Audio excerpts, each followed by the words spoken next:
Good evening, Little Masters, and welcome to episode 325 of the Prancing Pony Podcast, where all such things must end, but I would have you wait a little while longer. Well, just to the end of this episode, anyway. Folks, I'm Sara Brown, Shield-maiden of Rohan, and I'm here with the man of the West, who himself waits for a sign, Alan Sisto. You know, if a tree is going to be my sign, I'm in trouble, that's for sure. Folks, join us as Elrond's lawyers draft a prenup for Aragorn in the last of our 4 episodes on the Steward of the King, the 5th chapter in Book 6 of The Lord of the Rings, and the last episode, for now at any rate, of the reign of Sara the Magnificent. Well, so long as you don't strap me to a ship with all my cats and send me south like Queen Baruthia. Now there's an idea. Oh, gee, thanks, honey. I never would have thought of that, but now that you mention it. But no matter how you arrive, folks, you're all welcome here in the common room. At the Prancing Pony Podcast, we are reading and talking our way through Middle-earth with plenty of speculation and really terrible jokes along the way. Only some of which I've written, that's fair. We love deep dives into the lore, we love discussing our favorite themes, and a whole lot more. But we try to keep it light and fun, like a couple of really old friends chatting at the pub. I heard that. I caught Really that. Don't old. think that didn't get by me. Yeah, all right.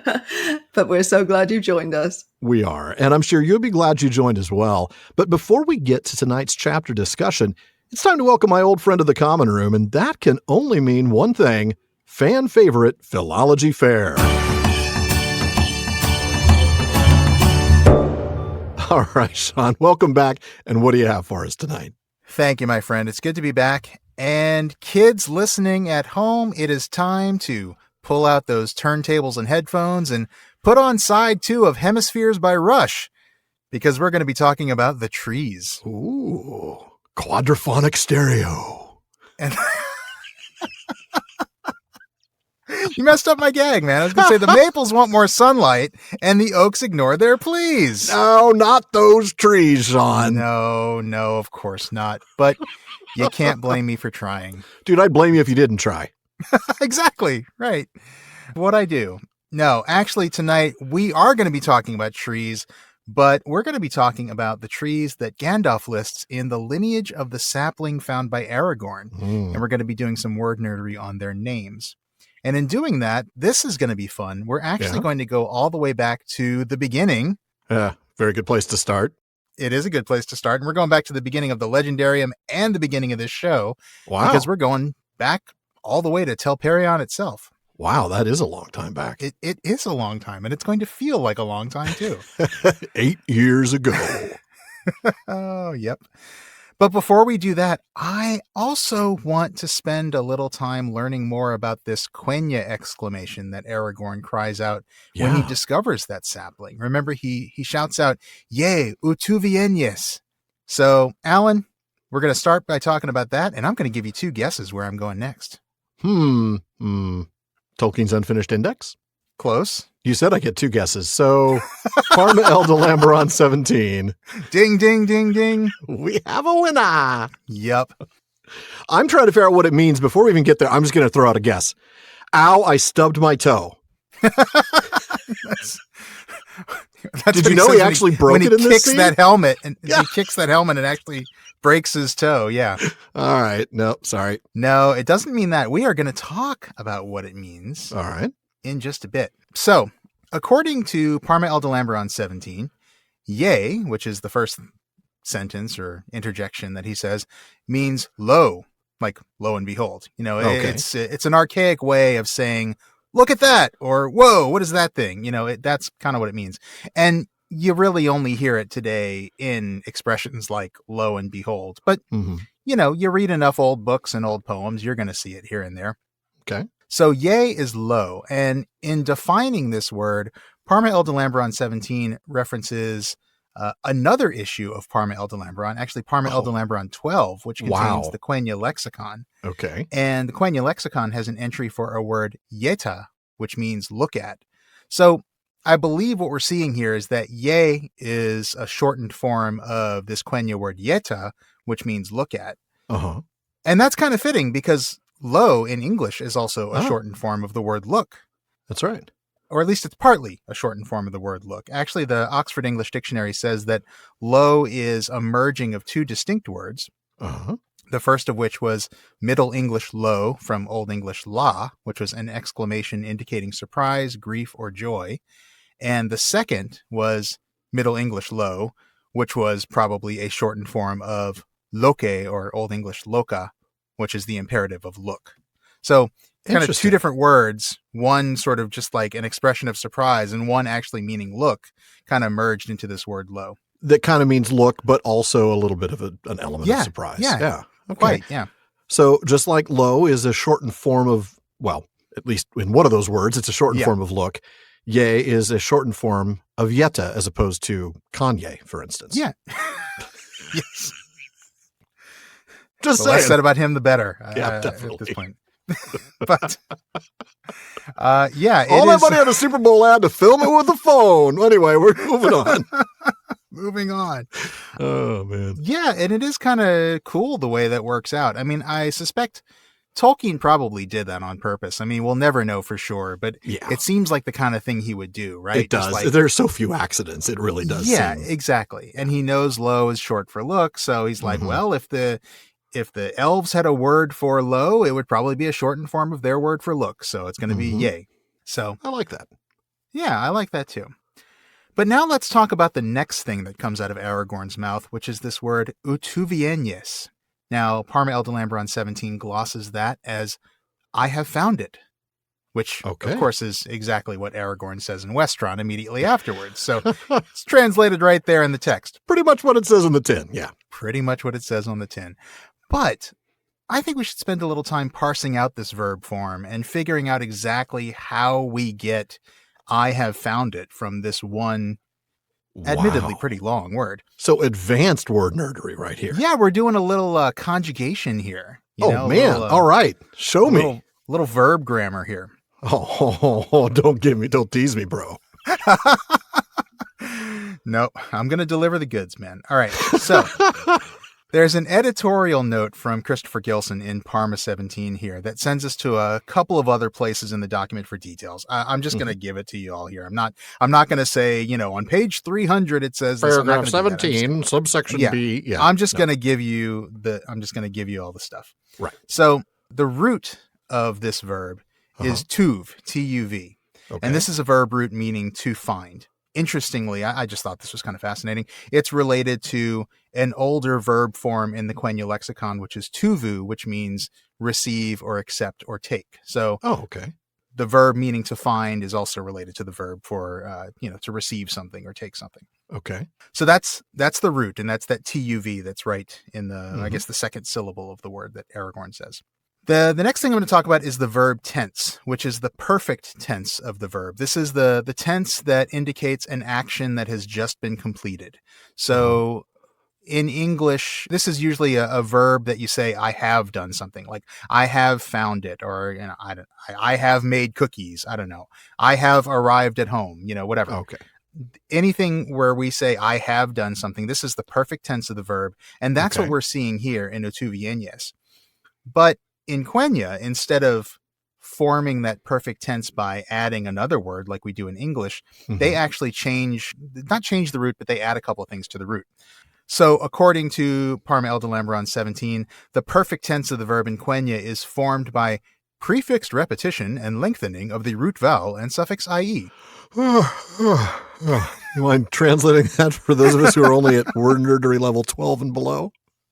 Gladly. I thought I might have to do that. Basically, what that means is that know me well. To form a perfect tense in Quenya, you have to do three things to the root. First thing you have to do is you have to add a prefix. And this prefix is going to duplicate the vowel of the root. So if the root is tuv with a short u, T-U-V, you just add another u to the front. Utuv. Okay. Yep. If there was an A in the root, you'd add an A. If it was an E, you'd add an E. But this is a U, so we're going to add a U. So like you said, utuv. Okay. Then, second thing you do is you lengthen the vowel in the root itself. So what was a short U in tuv becomes a long U in utuv. And that's why utúvienyes has an acute accent over the second U to show that it's a long vowel. And then the third thing you do is you add the suffix ie. So tuv ultimately becomes utúvie. And that means have found or to have found. I see. All right, so we've got utúvie, meaning have found, but we still haven't conjugated the verb for the person, for the subject. We haven't said who's done the finding, not to mention what they found. To say who's done the finding, you need to add what's called a pronominal suffix, which is just a fancy way of saying a pronoun suffix, a pronoun that attaches to the end of the word. Okay. And the first person singular, so that's the I form, the first person singular pronoun suffix is nye. So I have found in Quenya would be utúvienyes. So we're getting close to what Aragorn says. We are getting close. Right? It's not quite there, right? I mean, we're still missing the object, the thing that is found. That's right. Yeah. Aragorn would have found something. He's not going to say, I have found. Hey, Gandalf, I have found. That's a great... What? Yes. You have found what, Aragorn? Yeah, exactly. Right. What has he found? That's right. And Aragorn says he's found it. So it is the object of that verb. And to express it, he needs to add another suffix to the verb to indicate that object. And in this case, he's adding the third person singular pronominal suffix, which is simply an S, and that means it. So utúvienyes plus an S becomes utúvienyes, I have found it, or literally, have found I it. Oh, that is fascinating. So if it had been, let's say he'd found a pair of saplings, right? A Telperion and Laurelin pair or something. Yeah. It wouldn't have been utúvienyes. It would have been whatever the third person plural pronominal suffix is. Right. And unfortunately, I don't have that in front of me, but yeah, it would have been like another. Which is why I pulled it out of my hat, right? Yeah. Interesting. Really, really interesting. I didn't realize quite the degree to which Tolkien established these grammatical rules. Yeah. To conjugate verbs. That's fascinating. Yeah. And it tells us that Quenya is a pretty efficient language. You know, he can express like what takes 4 words in English, right? I have found it. You can express in 1 word in Quenya. With more syllables, mind you, but yeah.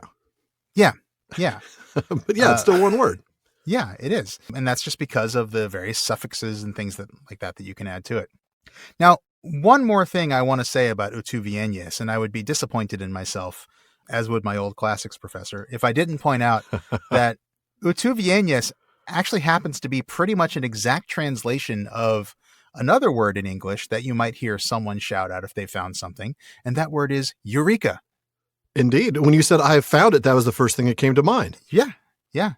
Eureka, for folks who don't know, that's actually, it comes from Greek originally, and it's heureka in Greek. And that's actually the first person singular perfect tense form of a verb heurisko, which means to find. And so eureka, heureka in Greek literally means I have found, or I have found it.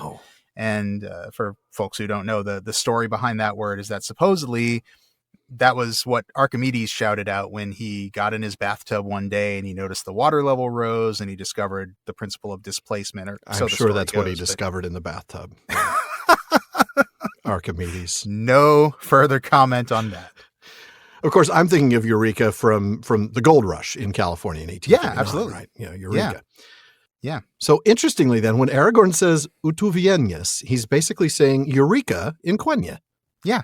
And I hope you find that as hilarious as I do, because I do. Well, now I pictured him in a pair of Levi Strauss carrying a sourdough starter and a gold pan and, shouting in the gold rush, Eureka, Gandalf, I've found it, dagnabbit. Yeah. Yeah. I love it. He's one of the 49ers who actually accomplished what he set out to accomplish. No. Sorry, did I know too that soon was for that one? Wow. Too soon, 49er fans. Too soon. Yep. Wow. Is this where I mentioned that as a Raider fan, I was actually rooting for a singularity to come along and just take both teams off to another dimension? Destroy the stadium and wipe out the Chiefs and the 49ers? Not the stadium, because they were playing in the Oh, that's true. That's right. Yeah, you want they were the stadium playing in our to house. stay there. Yeah. Yeah. But yeah, I something had to happen. And it didn't. Did you hear the thing about somebody who was building the stadium who planted a Chiefs flag? Yes, I did hear about that. They need to hunt him down and put his bones in the next stadium. But you're not superstitious at all. No, not at all. It doesn't matter. The Raiders aren't going to win. I've been a fan for too long. I know my truth. All right. Yeah. All right. Anyway. Wow. That's we just did a standard Philology Faire just on one word. I for know. like 15 minutes. So I know. And we got more to talk about. Yeah. We got more coming, folks. So I hope you guys like this extra long Philology Faire. I don't think anyone will complain, Shawn. I hope not. I hope not. Maybe some of the 49ers fans will. Well, yeah, I think we are going to get some mail on that one. Yeah. Oh, well. That's so good. It's fine. All right. And a lot of times I would root for the 49ers, but... Well, against the Chiefs, I would. Not if they're playing the Chiefs. Sorry. Oh, well. All right. Let's continue, shall we? Let's do that. All right. Let's go ahead and talk about all the trees that Gandalf names in that list of begats that I promised to talk about. Yeah. Now, Alan, I assume you and Sara are going to be talking about the lineage of the trees themselves, right? Mm-hmm. So we can just focus on the names here. That's right. I mean, we'll talk about the history of the trees themselves, like where they were and when they got moved around and all of that good stuff. Yeah, excellent. All right. So we're going to start with Nimloth, which was, of course, the white tree of Numenor. And that is a Sindarin name that means white blossom. That comes from Nim, which means white. And you can also see that element in Ered Nimrais, the White Mountains. And then the second part of that is Loth, flower, as in like Lothlorien. Of course. Now, I also noticed that according to the Index of Names, which is in the Silmarillion, Nimloth is the Sindarin form of the Quenya name Ninquilote, which was one of the names of Telperion itself. That's right. It was. And I'd actually forgotten that. Wow. So it's not only is it descended from that tree, but it's also named after it too, in a way. That's cool. Now, moving up the lineage to Galathilion, that was the tree that was in Tirion upon Tuna in the first age, and that was the tree that Nimloth came from. The name Galathilion is also Sindarin, and it means more or less like white or silver tree. It basically comes from Galath, which means tree, and you can see that in, for example, the name of the Galadrim, the tree people of Lothlorien. And the second part of that is Thil, which means shine silver. Okay. And you can see that in, for example, like the name of the moon, Ithil. Yeah, Minas Ithil. Yeah. It's wouldn't that also be the same root then as Isildur and all of those other? That's right. Yep. The Quenya form of that is Sil. And you see that in Isildur and Silmaril and things like that. Okay. And then the last element of that name, Galathilion, that last part is Ion, I-O-N.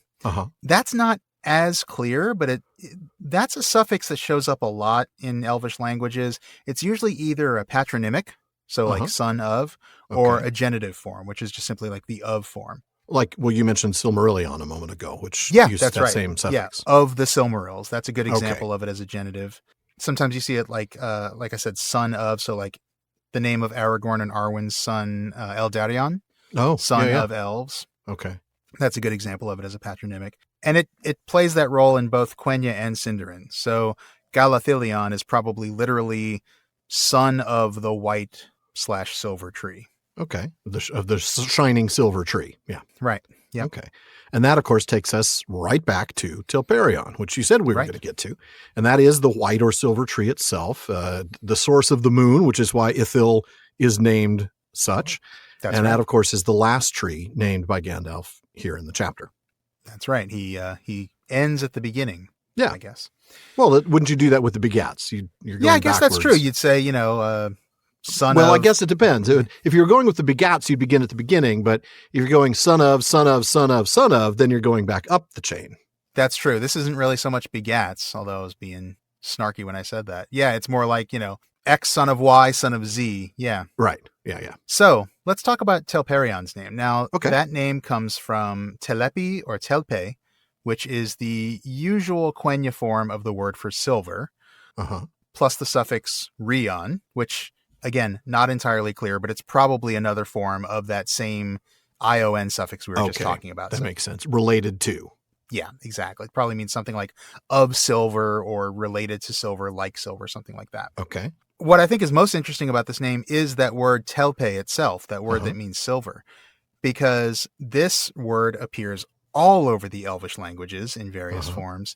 It's cognate with the Sindarin word Keleb, which appears in a ton of character names and place names, like Celeborn, whose name also happens to mean silver tree. Obviously, Tolkien was very fond of this concept. And Telpe is related to his original name. That is correct. Okay. That is correct.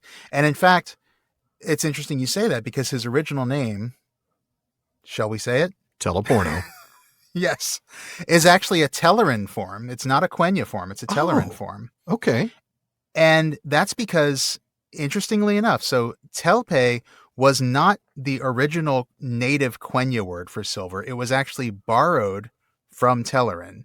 And Tolkien actually tells us in letter number 347 that the original, well, let's go back even further. The original primitive Quendian root, so like the proto-language root, would have been something like Kelepe. And then that would have become Tielpe in Quenya, Keleb in Sindarin, and then Telepi in Telleran. Oh, that and is Tolkien fascinating. says in letter 347, he says, though Tielpe remained in Quenya, Telpe, so without a Y basically, became the most usual form among the elves of Valinor because the Teleri in their lands to the north of the Noldor found a great wealth of silver and became the chief silversmiths among the Eldar. That is fascinating. Isn't it? I love that. I love how he comes up with reasons for the changes and mutations in language. I mean, a history of the language and how the culture influenced the language. Yeah. That is fascinating. I mean, and we know that, right? I mean, we know that the whole reason he even wrote the Legendarium was to give a real history that would explain why his language is morphed over time. Yeah. But that is really interesting that they ended up taking it from Telleran. So the Quenya-speaking Vanyar and Noldor would have borrowed that word back from the Teleri because the Teleri were the experts on silver, having found all that silver and becoming the chief silversmiths. So whenever they were talking about silver or trading silver or working in silver goods, the Teleri were probably involved. Yeah, absolutely. And I think that's fascinating. And so it is. And again, Tolkien's mind, the way he thought of the way this language would work, and even thinking through how the Telleran loanword would replace a native word for the same concept, just because that concept is so closely associated with the Teleri. I love that. I love that. I do too. And that kind of thing happens in languages in the real world too. I mean, the only example that I can think of right now, and I don't know if this is even a great example, but like for example, there's a fish that I eat that I call tuna when I eat it in a sandwich, but if I eat it as sushi, I call it ahi. Because did you really make a tuna joke? I did make a tuna joke. I brought it right back to tuna, just like the lineage of the tree. Tyrion upon tuna, man. See what I did? See what I did? Oh, that's awful. It is awful. Or great, depending on your perspective. I mean, I thought you might give me a little credit for it, but I think I'll give you some credit and a little bit more blame, but some of each. I'm not sure yet what the ratio is going to be. That's fair. And at least we got a chance to talk about Celeborn's Telleran name, which is always fun. Well, that's always so much fun. Always. Yeah. Okay. One last thing I want to say about this. This is going to be an episode pretty soon, man. That's the goal. That's right.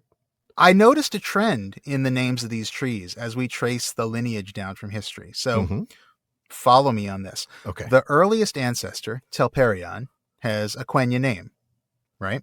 Quenya, the High Elven tongue.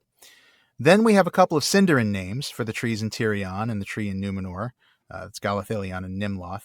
Right. And then we get to there's 4 different white trees here in Middle-earth, and they don't even have names. They're all just called the White Tree of Gondor. What is that? That's the White Tree of Gondor? Yeah, it's just the White Tree. We stopped naming them thousands of years ago, man. Seriously. We ran out of names. We ran out of names. What's interesting about this to me is that all of these names, from Telperion to Galathilion to Nimloth to White Tree, they all kind of mean the same thing. Like they're all describing the exact same feature of the trees. They're all talking about the color, the silveriness, the whiteness.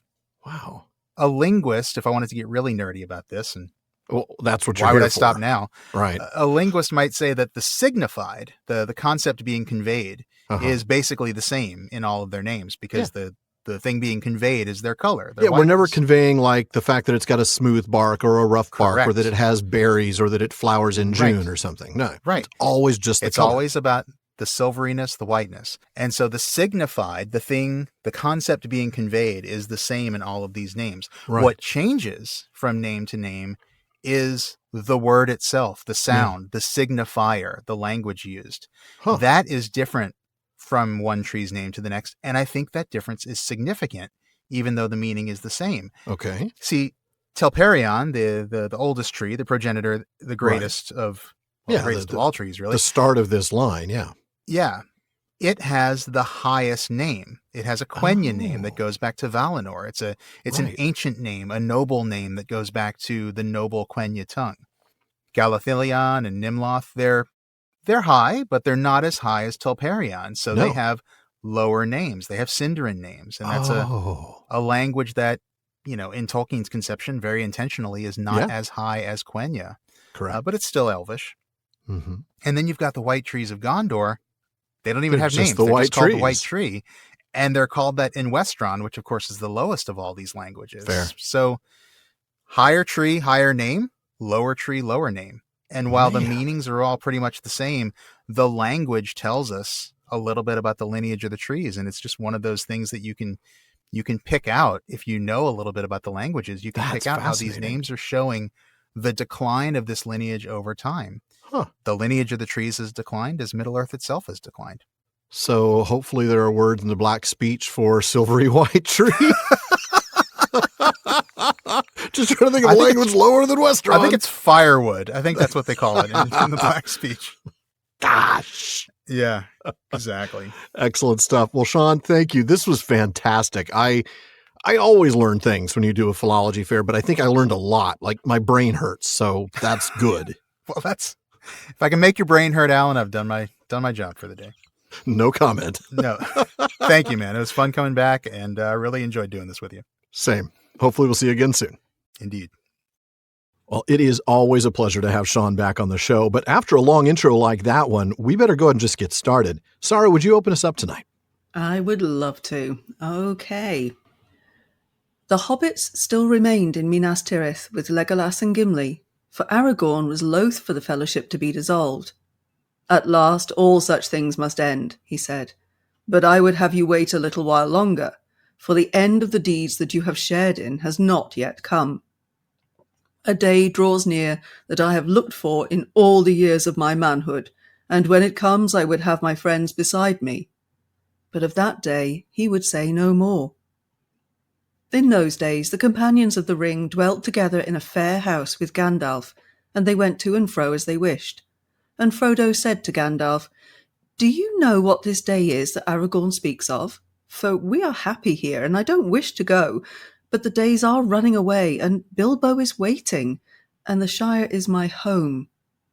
"As for Bilbo," said Gandalf, "he is waiting for the same day, and he knows what keeps you. And as for the passing of the days, it is now only May, and high summer is not yet in, and though all things may seem changed, as if an age of the world had gone by, yet to the trees and the grass it is less than a year since you set out." "Pippin," said Frodo, "didn't you say that Gandalf was less close than of old? He was weary of his labours then, I think. Now he is recovering." And Gandalf said, "Many folk like to know beforehand what is to be set on the table, but those who have laboured to prepare the feast like to keep their secret, for wonder makes the words of praise louder. And Aragorn himself waits for a sign."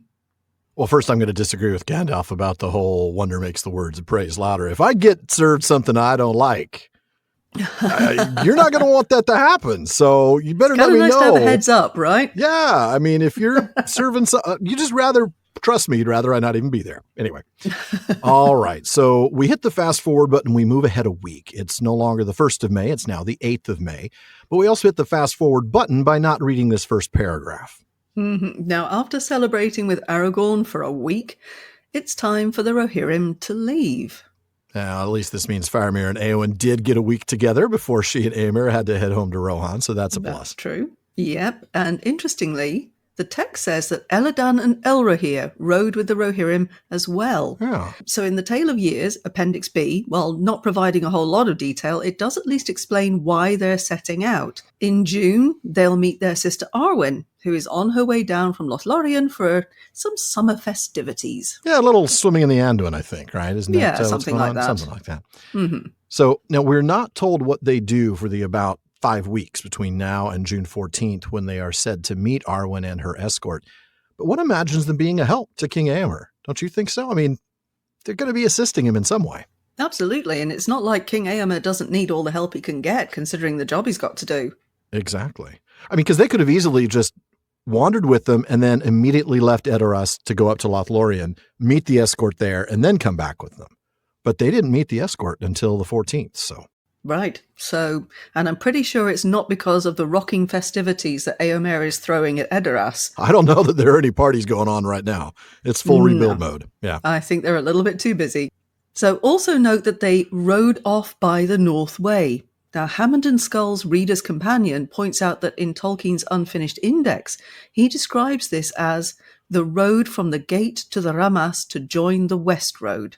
That's right. Now, the West Road, that's the Great West Road as it's also known, is the road that goes from the north gate of the Ramas Echor all the way to the near shore of the Fords of Isen. Now, once it crosses the fords, it becomes the North Road, which is not to be confused with the North Way that we're talking about here from the gates up to the Ramas. How could that possibly confuse anybody? I know, seriously. And that's, of course, the road that goes all the way from the Fords of Isen up to Fornost Erain, the northern fortress of the kings. Now, also, this bit about the riders and the sons of Elrond leaving, this was all added into the second edition.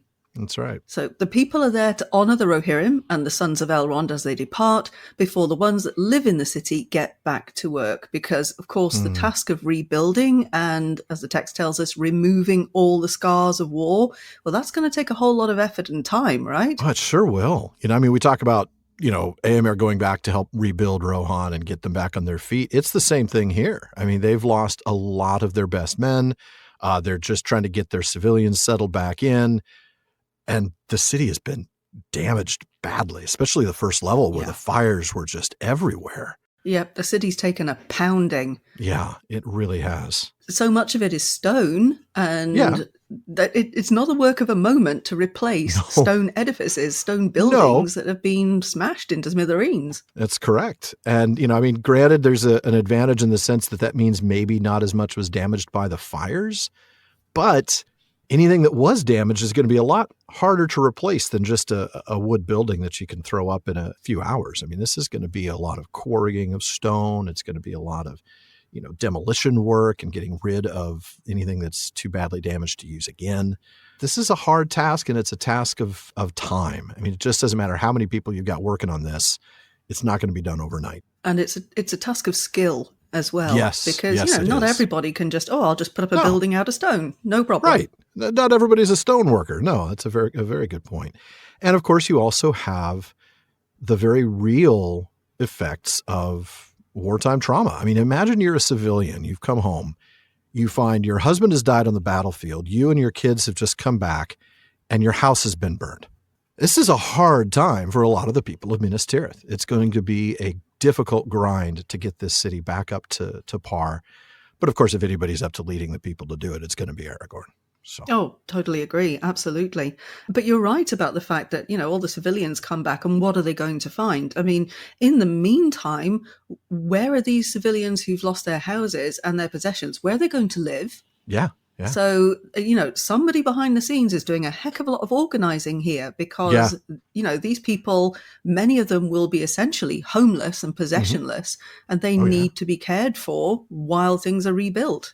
Especially the ones that lived in the farmlands outside of the city, where we've talked about that in the approach to the city in Book 5, Chapter 1, Minas Tirith, and, all the rich farmlands that are there and support the city. There were people living there, and that whole area just got, burned to a crisp as the orcs were rolling up with their siege weapons and setting fires and all of this stuff. So it's not just people in the city, but the people outside of the city nearby who would have lost their homes as well. But you're right. That's going to be a complicated task, and there's got to be a lot of logistics behind it. One imagines Faramir is busy at work helping to make sure that gets resolved or at least set up properly. Yeah. You would think so, yes. Yeah. So the company, in the meantime, are still here in the city, all 8 of them. I mean, really, this is the first chance they've had to get back together after May 1st. This is the first time that all 8 of them have been together since Parthgalen. Aragorn doesn't want the fellowship to end, but it isn't just nostalgia that keeps him wanting them to stick around. He explains he wants them to wait for a very important reason. Right. I mean, after all, they have played a hugely important role in bringing this event to pass, and he really wants to have them with him. He says, I would have my friends beside me. That's high praise from Aragorn, right? Oh, it sure is. I mean, you're a friend of the king. That's something special. He is still doing the whole keep it secret, keep it safe bit with the actual details, though. Yeah, it's a bit mean. I mean, come on, Aragorn, what's happening? I mean, Bilbo knows.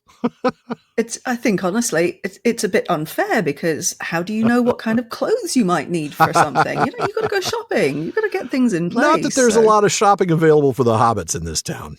In that case, it's even more important to get in there early. That's true. Because otherwise you're fighting with everybody else over the few robes that are left. So I'm sure Amazon is not allowing 2-day delivery to Minas Tirith at this point. It's still, a war-torn zone. Yeah. Probably, yeah. So next we learn that the Fellowship are actually all hanging out together, which is really lovely. Isn't it? I love it. As you say, they've been parted for such a long time, but they're actually having the opportunity in a more peaceful setting, shall we say, to just kind of bond again. And of course, they will want to hear about what everybody else was up to, so that's going to take a little while. But in a very quick aside, in Sauron Defeated, Christopher Tolkien explains that in the earliest draft, this read, "The companions of the ring lived with Gandalf in a house in the citadel and went to and fro as they wished, but Legolas sat mostly on the walls and looked south towards the sea." Now, in the next draft, the part about the house being in the citadel was gone, but it also kept the bit about Legolas. Interesting. It got lost later on at some point, obviously. Now, Aragorn is presumably in the citadel somewhere, no matter where Gandalf's house is. But the rest of them are all living with Gandalf in that big house, and it feels to me like the basis for a Middle-earth reality TV show. Oh my goodness, Big Brother Fellowship style. Yeah, exactly. Mary, I'm sorry, you've been voted out. So let's be honest, if Gandalf's living there, it's Pippin who gets voted out first, now that I think about it. That fool of a took, yes. Yeah, absolutely. So Frodo, not getting any answers from Aragorn, he presses Gandalf for some information.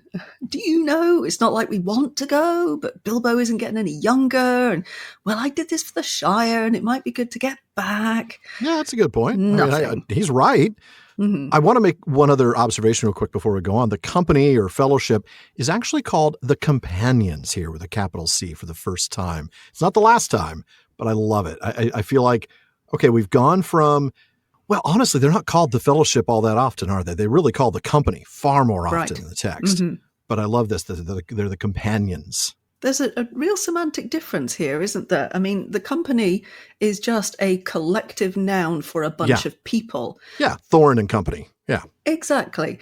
But to call them the Companions seems to give them more of an emotional connection in some way. A little more of a camaraderie. Yeah, it certainly feels like that. Yeah. But coming back to what's actually going on, Gandalf is not going to rat out Aragorn. I mean, if Aragorn wants to spill the beans, that's up to him, but Gandalf's not going to be the one.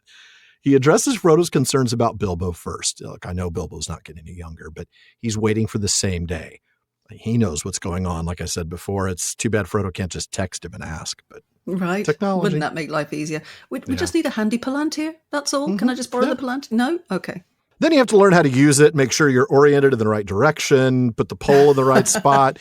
It's so much more complicated than people think. Well, you've got to go right to the top of the citadel to get a signal for a start. That is true. Yeah. Mm-hmm. Yeah. Down here, especially the cell towers are all damaged. Yeah. Now, his concerns about the passage of time. It might feel like it's been forever since you left the Shire, Gandalf says, but it's only May, the 8th of May, in fact. So it's been less than a year since you first left. It probably does feel a bit longer for poor Frodo, though, doesn't it? Oh, I'm sure it does. It must feel like decades to him. He's kind of been through a few things. Just a bit. So in that less than a year, yes, okay, but it's not been a nice, easy year. No. Now, as a reminder, Gandalf was able to confirm that Bilbo's ring was the One Ring on the 13th of April of 3018, which is a little over a year ago. Mm-hmm. But of course, Frodo doesn't leave Bag End until the 23rd of September. That's right. So it hasn't even been 8 months. In fact, it's hard to believe, but it's only 6 months and 2 days from the time Frodo leaves Bag End to the time the ring is destroyed on Mount Doom. It's just... But it definitely is going to feel longer for him. Doesn't it? It's, especially for him. I do love the way, though, and I feel like this is a very Tolkien-esque way of observing the passage of time that Gandalf uses here. He doesn't say by Shire reckoning or by the count of days. He references nature. He says, yet to the trees and the grass, it has been less than a year. I love that. How Tolkien is that? Isn't it? I mean, you can just kind of feel the author coming through in those lines. Yeah. Now, Gandalf's refusal to provide a straight answer leads Frodo to accuse Gandalf of recovering his tendency to be close. That's right. He must have just been tired back then, Pip. Gandalf replies with the metaphor of a feast, Yeah. which is an apt word picture after all. Kind of a spoiler. He doesn't know it's a spoiler, so it's not a spoiler. Yeah. But he also makes the point that Aragorn himself is waiting for some sort of sign. Absolutely. And we will take a really close look at what that sign is and when it finally shows up right after the break.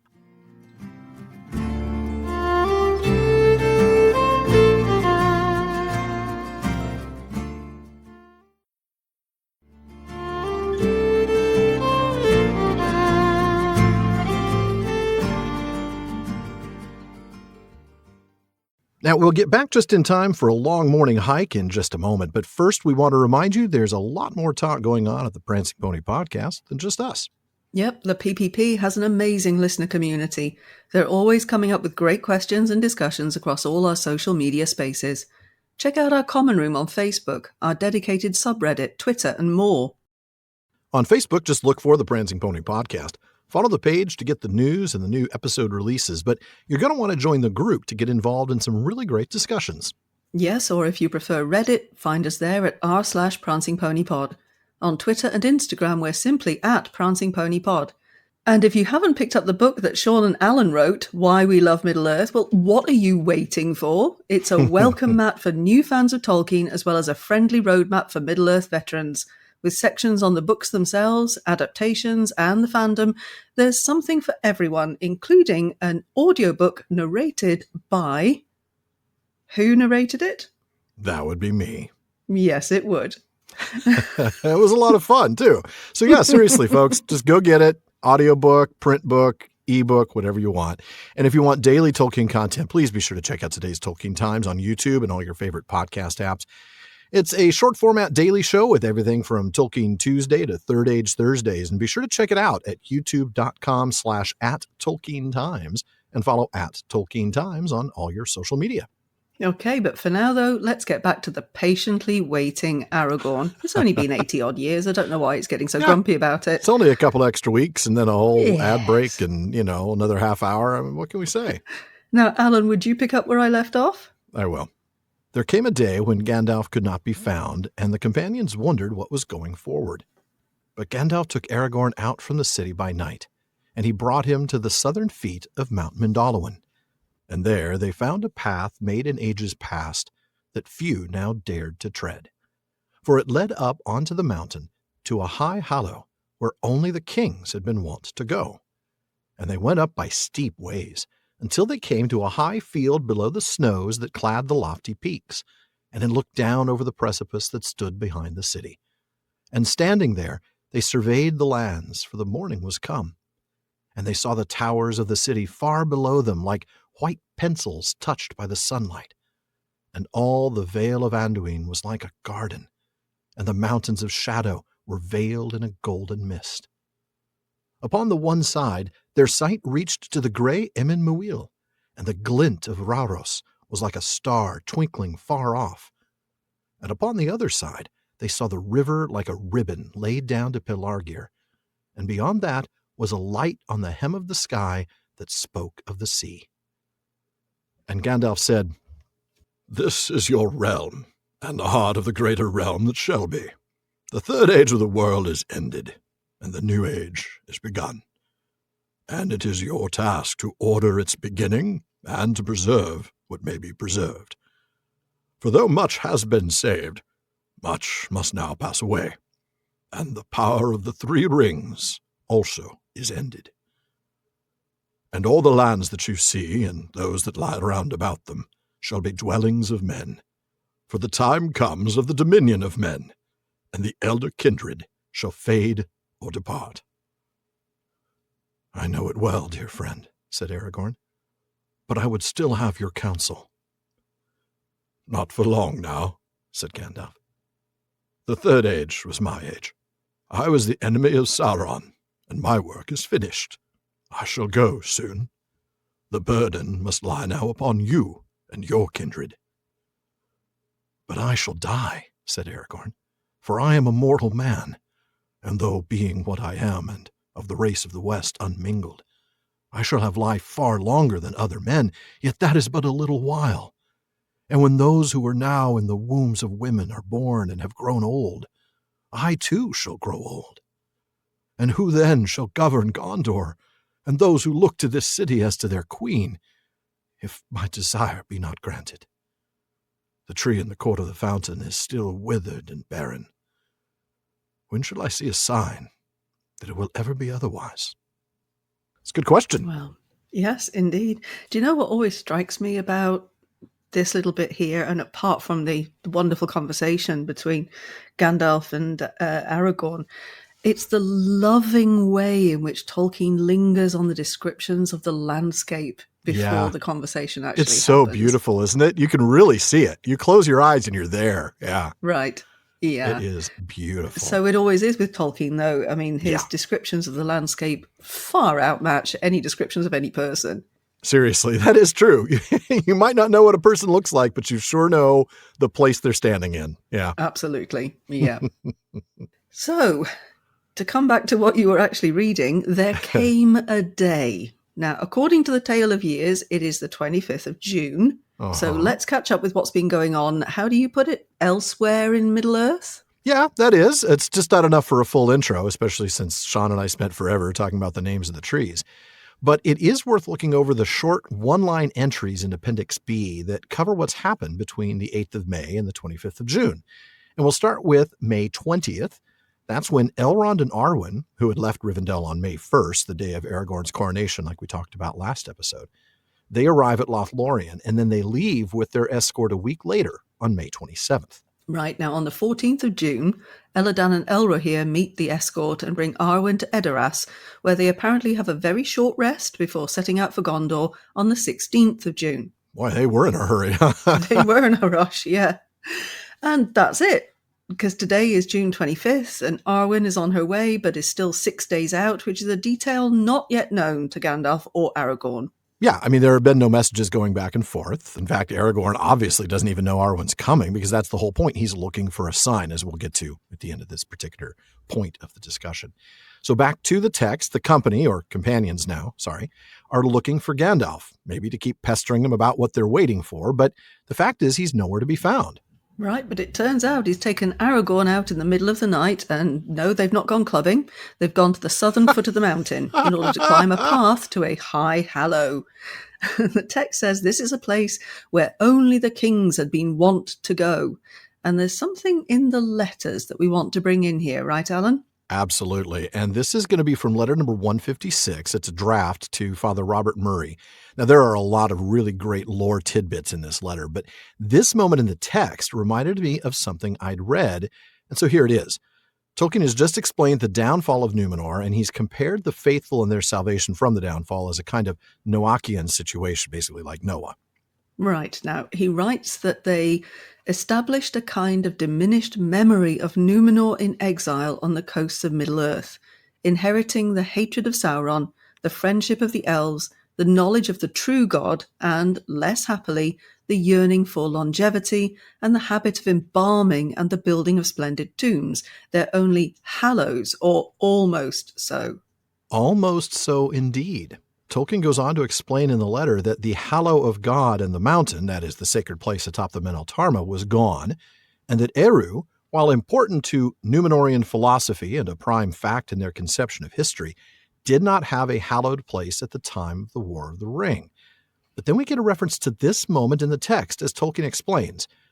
It later appears there had been a hallow on Mindolluin, only approachable by the king, where he had anciently offered thanks and praise on behalf of his people, but it had been forgotten.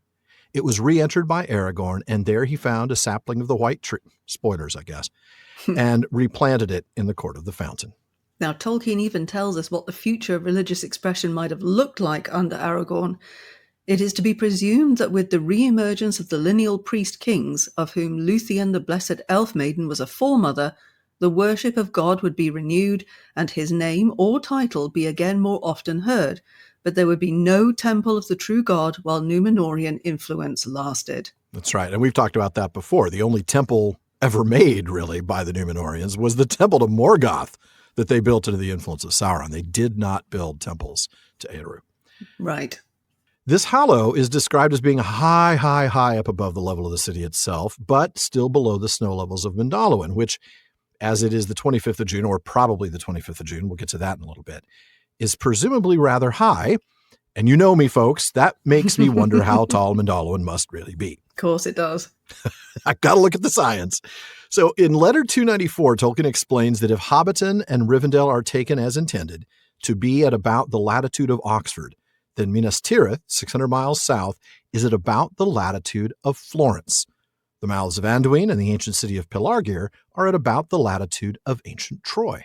Right, so it makes sense then if Minas Tirith is at the same latitude as Florence in Italy, which is a little less than 44 degrees north, to first compare Mindolluin to the Apennine Mountains that form the spine of Italy. Now, of course, Alan did a little research, and he tells me, which is my way of deflecting responsibility if you're wrong, by the way, Alan. Good job, well played. That snow only falls in the Apennines from October to May. The snow line, where snow remains in place all year, is at 3,200 meters or 10,500 feet, leaving all of the peaks of the Apennines below it. That's correct, though there is a single small glacier on the highest peak of the Apennines, Corno Grande, which is 2,900 meters, 9,500 feet. Now, here's the truth. I didn't have a chance to dive into every single place around the world at or near 44 degrees north. Really? But Mindolluin would need to be awfully tall at that degree of latitude to have snow in the middle of June, more than just a tiny glacier buried in the shadows here or there. I'm going to guess probably 4,400 to 4,600 meters. So we're talking 14,000 to 15,000 feet. Now, 15,000 feet would be taller than either the Rockies or the Sierra Nevadas. Both of those peak out at around 14,000. Even then, only the very highest mountains in those ranges get to that height. Right. Now, there are plenty of real-world ranges that are that height or more. There's the Caucasus and the Andes, which are much higher, let alone the Himalayas, right? Well, yeah, I mean, the Himalayas, of course.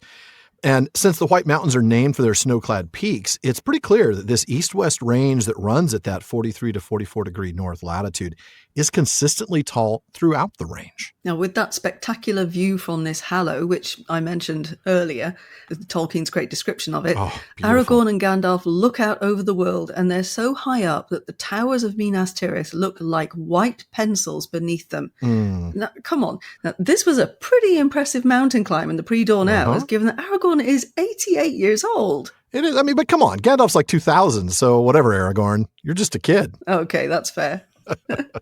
Either way, they're beating me up that mountain. I'm not making it all the way up there by the middle of the day. I mean, can you think of what time they'd have had to get up and get out of bed to be up there at that point? No, never mind. No, 2 a.m. at the absolute latest, and even then, man, the weather. If it's cold enough to have snow at the top, then it's going to be awfully close to that cold here. So they got to be bundled for the elements. You've got to have brought food. This is a full-on trek up. Probably, I don't know, maybe 10,000 feet that they're up if the peaks are another 4,000 or 5,000 feet higher. This is not a little walk they've gone on. This is a full-blown trek, right? With rucksacks and everything. Now, their sight stretches from the Emyn Muil. They can even see the glint of the falls of Rauros all the way to Pelargir and a hint of the sea itself. And that's what I needed to help solve this math puzzle Here right we there. Go. Yeah, because that helps me calculate how high up they are. So Pelargir is 150 miles south of Minas Tirith, and we know it is at sea level. Rauros is about 175 miles to the north, presumably a bit higher than sea level, but let's do the easier calculation. The 150 miles, 240 kilometers, at the horizon. To see that far, Aragorn and Gandalf would need to be 4,600 meters above sea level. That's 15,000 feet. Oh my goodness. So they got up really early. And that's still below the snow-clad peak. So actually, Mindolluin's even taller than that, maybe in that 17 to 18,000 foot range. It's a huge mountain range. Yeah, now, do trees grow at that height? Not normally, which is why I think Aragorn's a little stunned to find one. Yeah, I would be too. I mean, there aren't a lot of places where the tree line's going to be that high. No. Yeah. And if we could just point out, they've then got to carry it back down again. Yeah. Well, yeah, that's a good point. I mean, does Gandalf have a bag of holding where he can just kind of shove it in and it just disappears in another plane of existence? I brought this bucket with me, Aragorn. What do you know? I brought this tree transporting device with me, and I have no reason why I would have brought it with me, Aragorn. I don't know. Now, look, folks, I am perfectly willing, as you all know, to be wrong on all this. But I thought, given that we have some actual hard data with the snow and with the latitude and the distance to Raros and the distance to Pelargir, I thought this would be an interesting exercise in examining Tolkien's, in this case, quite literal world building. Yes, of course you did. I'd have been shocked and amazed if you hadn't. Now, Legolas, on the other hand, could probably see the Shire from here. Well, yes.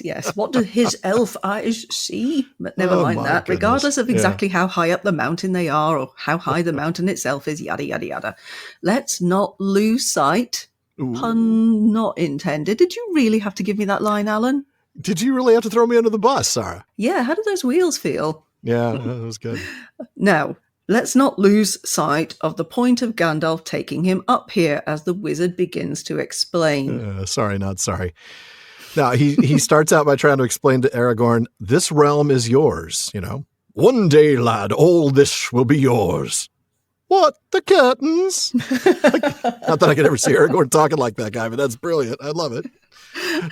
No, not the curtains, lad. The whole land. I first built Minas Anor, and it sunk into the swamp. So I built another one, and I called it Minas Tirith, and it sank into the swamp. Folks, he doesn't need me here. He's a two-person raconteur all by himself. I very much need you here. Please don't leave. No, the realm is yours. And of course, it's actually part of a much, much larger realm. I mean, look, you can see pretty much all of Gondor. I mean, no, we can't see all of it, but you can see most of Gondor from here. Arnor itself is, of course, well beyond vision, unless it's Legolas's vision that we're talking about.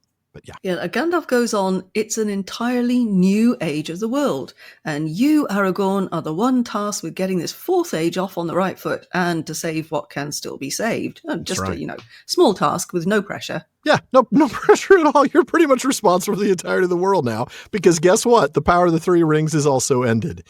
Yep, so good luck. Bye. Exactly. And that's the first explicit mention of what Elrond and the others suspected would happen all the way back at the Council of Rivendell. That power is ended, and as we know, that power lay chiefly in preservation. Okay, now in letter 144 to Naomi Mitchison, which we've often referred to. Oh, yeah. This reads in part, those high elves who lingered with those who were enamoured of Middle-earth and yet desired the unchanging beauty of the land of the Valar. Hence the making of the ring, for the three rings were precisely endowed with the power of preservation, not of birth. Though unsullied because they were not made by Sauron nor touched by him, they were nonetheless partly products of his instruction, and ultimately under the control of the One. Thus, as you will see, when the One goes, the last defenders of high elven lore and beauty are shorn of power to hold back time and depart. Mm-hmm. Now, Tolkien made it clear that this desire to preserve was actually a weakness of the elves in letter number 181, and that letter actually consists of drafts of a letter to Michael Straight. He writes, but the elvish weakness is in these terms naturally to regret the past and to become unwilling to face change, as if a man were to hate a very long book still going on and wish to settle down in a favorite chapter. I think we talked about that just last week. We did, yeah. Yeah. Hence they fell in a measure to Sauron's deceits, he says. They desired some power over things as they are, which is quite distinct from art, to make their particular will to preservation effective, to arrest change, and keep things always fresh and fair. The three rings were unsullied because this object was, in a limited way, good. It included the healing of the real damages of malice, as well as the mere arrest of change. And the elves did not desire to dominate other wills, nor to usurp all the world to their particular pleasure. But with the downfall of power, their little efforts at preserving the past fell to bits. There was nothing more in Middle-earth for them but weariness. And of course, as a ring-bearer himself, Gandalf would absolutely know that the power of these rings is gone. Yes, absolutely. Yeah, he'd be looking down at his ring thinking, well, the power's all drained out. The battery Seriously, light's got to recharge flashing. my battery. Yeah. Thought the thing was solar powered or kinetic or something. Yeah.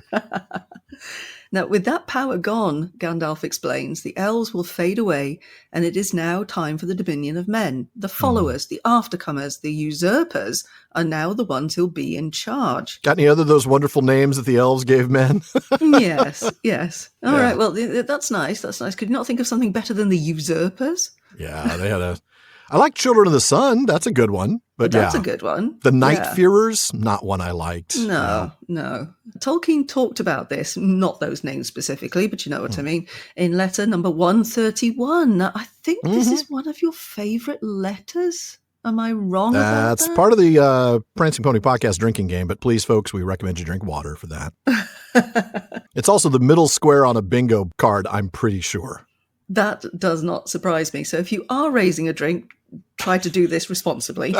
Try. So, letter 131 to Milton Waldman, first explaining that the elves are the firstborn and that the men are the followers. And he writes, the doom of the elves is to be immortal, to love the beauty of the world, to bring it to full flower with their gifts of delicacy and perfection, to last while it lasts, never leaving it even when slain, but returning. And yet, when the followers come, to teach them and make way for them, to fade as the followers grow and absorb the life from which both proceed. The doom, or the gift, of men is mortality, freedom from the circles of the world. Man, there is so much in that paragraph. I mean, we could spend an episode just talking about that, right? Just the that doom one of the paragraph. elves, the doom of men, and oh man, the part about the followers grow and absorb the life from which both proceed. There's so much, but we've talked about all of that before, and we'll come back, I'm sure, when we do the Silmarillion again. I'm sure it will. Such a rich letter, though, and there's so many good reasons to go back to 131. Especially now it's been expanded. Yes. Hooray. Yes, it has. I know. I do love that revised and expanded edition of the letters is fantastic. And 131, they added quite a bit to it. Yeah. So going back to the text, Aragorn, descended from Luthien, growing up in Rivendell, speaking with Elrond, journeying with Gandalf. He knows these truths, right? He knows what's going on with the rings. Right. But he still wants Gandalf's wisdom and guidance, and Well, Gandalf hasn't lost his obviously. wisdom just because the ring's gone. So Gandalf's like, only for a little bit longer. My time is done. My work is done. And it's time for me to retire and play golf in Valinor. The third age was my age. By the way, note to the Rings of Power, folks, that's not the second age was Gandalf's age, just in case you're trying to think that some meteor guy is Gandalf. Gandalf's job was to face off against Sauron and help the free people unite and stand up against him. And now he's gone. Well, let's face it, two things here. One, that was a big job, please and thank you. So he's kind of earned his rest. Yeah, he has. If anybody's earned his retirement after 2,000 years of work, it's Gandalf. That was the other thing I was going to say. It's not exactly been a week, No, it hasn't. It's been a very, very, very long Thank you for your time. 2,000 years of service. Here's a nice pocket watch. Yes. And a ticket to ride on this boat. Off you pop. There you go, of course. Mm-hmm. And in fact, it is soon time for him to leave. He will leave on the 29th of September, 3021. So Aragorn has a couple of years before he leaves, but it's not long. No, it's not. And certainly when you're trying to order the entire world, 2 years of leaning on a good friend is not going to feel like very long. And besides, Gandalf's got other places to go and people to talk to, right? We know he wants to spend some time talking to Bombadil. We know he's going to end up, walking with the hobbits on the way back for a while. Yeah, and you don't get the impression that coffee with Bombadil is going to be, a 1 hour chit chat. I don't even think that's a 1 week chit chat. It all depends on what meter Tom is speaking in that month. That's still my headcanon that he rotates his meter every month or every week or something. Oh, my goodness. They just happen to catch him on Trochaic Tetrameter week. And that some other week it might be something different altogether. Goldberry just kind of rolls her eyes. What day is it today, Tom? All right. Here we go again. I know. By the way, that 29 September 3021, that's actually the day the Third Age is said to officially end. I know Gandalf said the Third Age is over. Not really, but it's in that time of transition, so that's fair. And his point is still the same. It's the job of mortals now. It's not the job of the elves. It's not even the job of the wizards. It's men's job. It's your job and your heirs. Right. And that's kind of fair enough. I mean, they're done. They've been there for a very long time and they've really done what was set out for them to do. Absolutely. And more importantly, Gandalf has helped bring about Aragorn's rule because he is the one that that needed to be in this place, right? He's the one that brings all those lines together. He's the one who will bring balance to the Force. Wrong fandom, but you get my point. I mean, without Aragorn, I don't think it could have been anybody else to transition to this time of men. It needed to be Aragorn, and obviously that's the way it worked out. Well, yes. I mean, again, this is very Tolkien, isn't it? Because things are meant to be. Yeah. Doom, fate. Now, we can have this debate about fate and free will and yada yada for however long, but there is always a sense that things are meant to happen. Gandalf even says to Frodo that, you were meant to have the ring. Bilbo was meant to find it. Aragorn is meant to be the returning king who will unite the North and the South. And this is the moment that is meant to be the end of the Third Age. And we had to wait 2,000 years to get to what is meant to be. It seems to me that's very Tolkien. And Aragorn's still not sure it's going to happen for pretty good reason, right? He still doesn't know. Yeah. And Aragorn's mortality is a heavy burden here. He's very aware of his mortality. He knows that he can lead, but what about the people after him?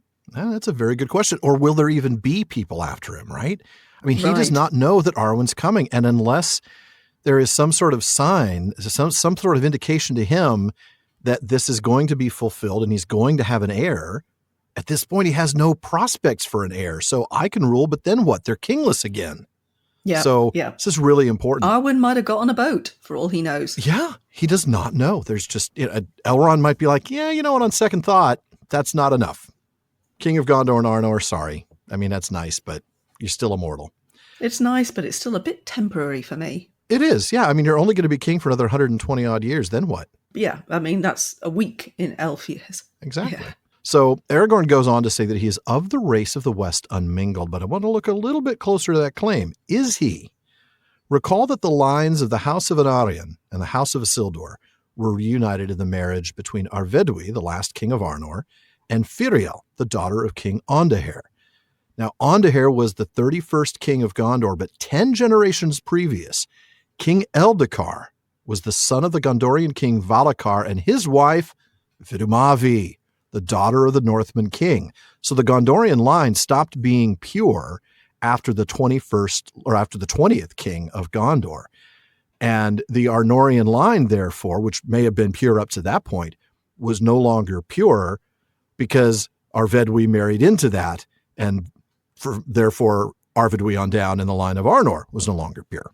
Yep, yeah. And it would seem that Rona Beer asked about this very thing in 1961, because we've got letter number 230 written to her with Tolkien saying, with regard to Aragorn's boast, I think he was reckoning his ancestry through the paternal line for this purpose.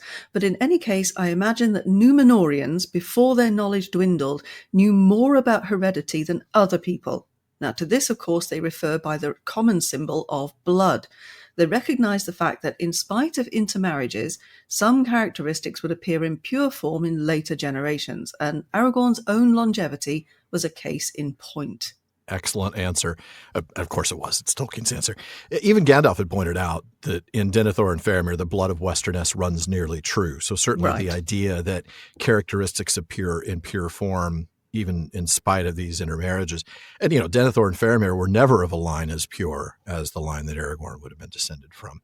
But, they'd even mention that if you look into the histories of King Eldakar, the one who was the son, first generation, 50% the daughter of a Northman king, he didn't live any less time than the kings ahead of him. There was no impact on his longevity. And I think people at that point were, okay, maybe not such a bad idea.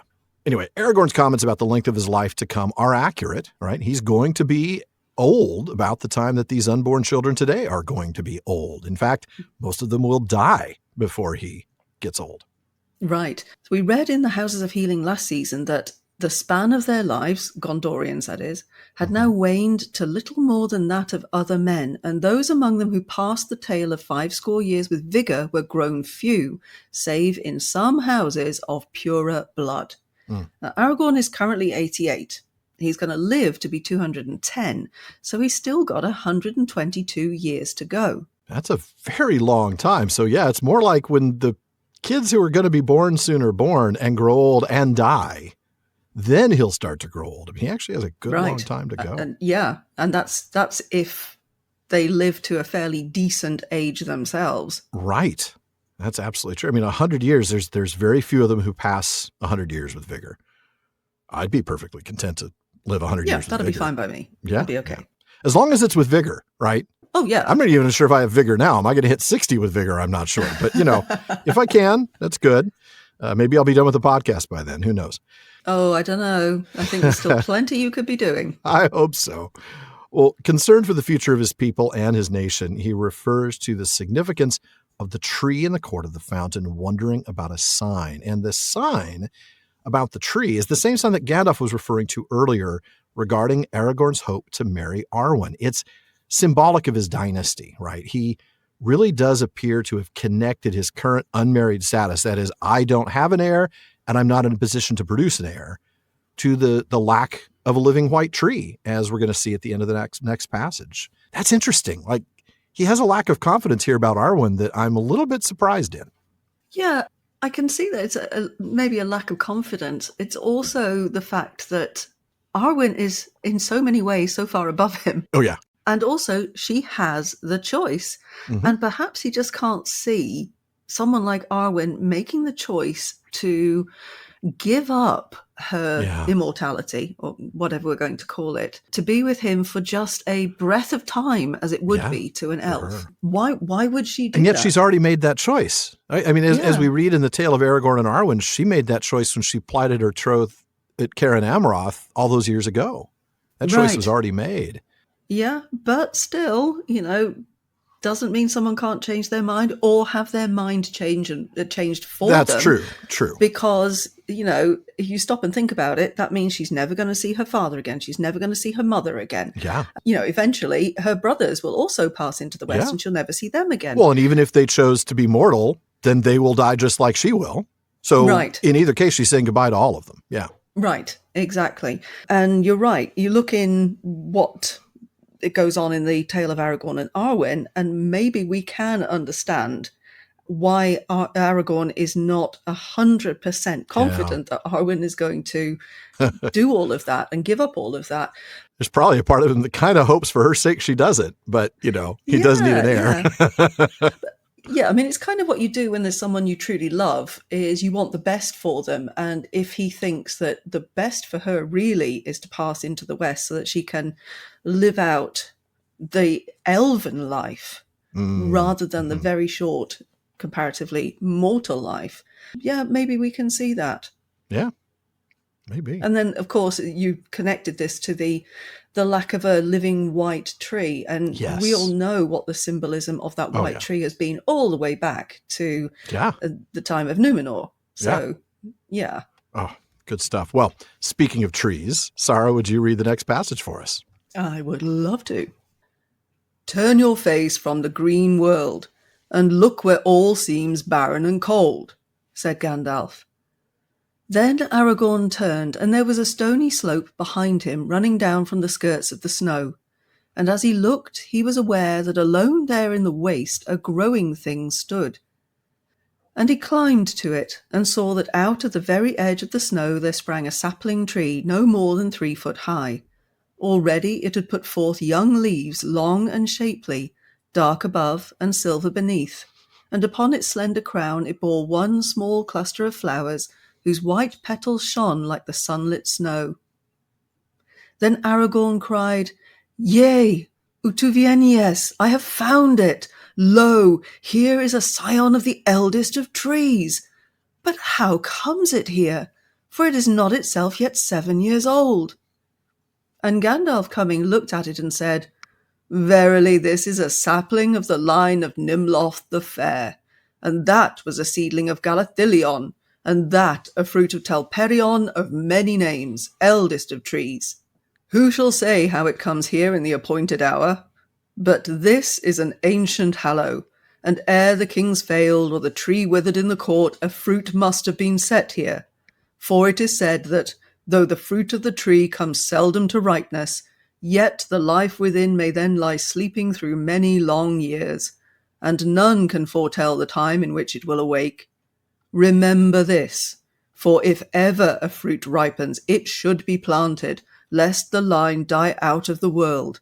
Here it has lain hidden on the mountain, even as the race of Elendil lay hidden in the wastes of the north. Yet the line of Limroth is older far than your line, King Elessar. Then Aragorn laid his hand gently to the sapling, and lo, it seemed to hold only lightly to the earth, and it was removed without hurt, and Aragorn bore it back to the citadel. Then the withered tree was uprooted, but with reverence, and they did not burn it, but laid it to rest in the silence of Rathdinan. And Aragorn planted the new tree in the court by the fountain, and swiftly and gladly it began to grow, and when the month of June entered in, it was laden with blossom. The sign has been given, said Aragorn, and the day is not far off. And he set watchmen upon the walls. Wow. I love that passage. I love the finding of the tree. It actually reminds me of the covers on the very first set of the paperback Lord of the Rings that I read when I was like 14 years old were the ones that featured the Daryl Sweet art. And if anybody remembers that set, the Return of the King was red, and the cover art on the front had Gandalf and Aragorn in the Hallow as they spot the sapling, and it's in the snow. And so it's just, I always come back to this moment visually in my head, because I when I first picked up that book, I'm like, I'm very confused. Why are they in the snow, and why is the tree, where is everybody else? Because, it's the first time I read the book, so I had no idea. I mean, all I knew was it was at the end of book 4, right? Frodo's captured. Sam's, knows he's alive. And that's what's going on. It's like, wow, I'm obviously reading a book that I don't know what's going to happen yet. But yeah. Talk about a spoiler. I know.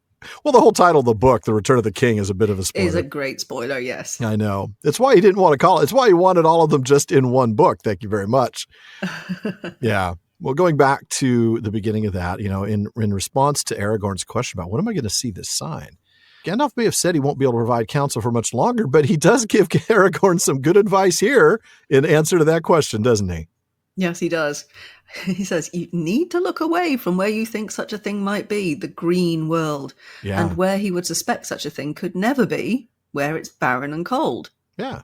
And that seems like an awfully explicit set of instructions, not just general advice. Yeah. More on this in a moment. Yeah, definitely stick around for that. So Aragorn, as one does, who has hung around with Gandalf for any length of time, does as he is told. And he sees a slope coming down from the lower reaches of the snow above. And on that slope, alone in the waste, was a sapling, a small tree about a meter high. And it's got a very distinct appearance. Long leaves that are dark on the top, but silver on the bottom, and a cluster of white-petaled flowers. Oh, and that causes Aragorn to cry out, Eureka! I have found it, like Shawn and I talked about in the intro. It really is. Yeah. Now, in this case, I think the Quenya is more beautiful than the Greek-derived English, and I'm really glad you had a chance to talk about the grammar behind it earlier. It's interesting stuff, yeah. So Tolkien calls it a scion of the eldest of trees, referring, as we'll see momentarily, to Telperion, the first of the two trees created by Yavanna.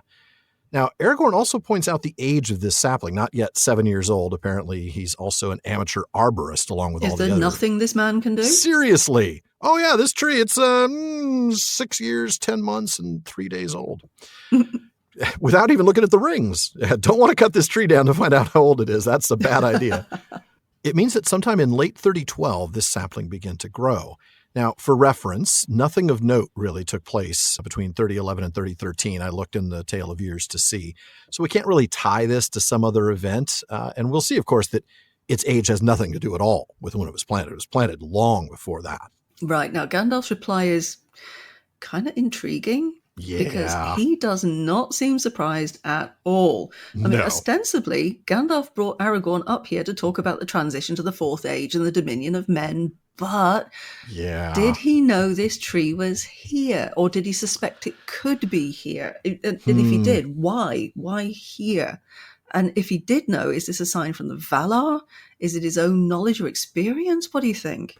I think he actually knew it was here. I think maybe he suspected it might be, and therefore either he went up on his own, which he could do, he is Gandalf, or he might have asked one of his eagle buddies to take a swoop by and say, hey, there's a Hallow over on the south side of the mountain, or on the, right on the east side of the mountain, I should say, because you can look both north and south from there. Go look in that hollow and tell me if there's a tree there. I mean, I don't know how for sure, but I think he knew. I think he knew. Well, either that or Gandalf. Somebody had to go up there with the fruit of the tree and stick it in the ground. But that was a long time ago.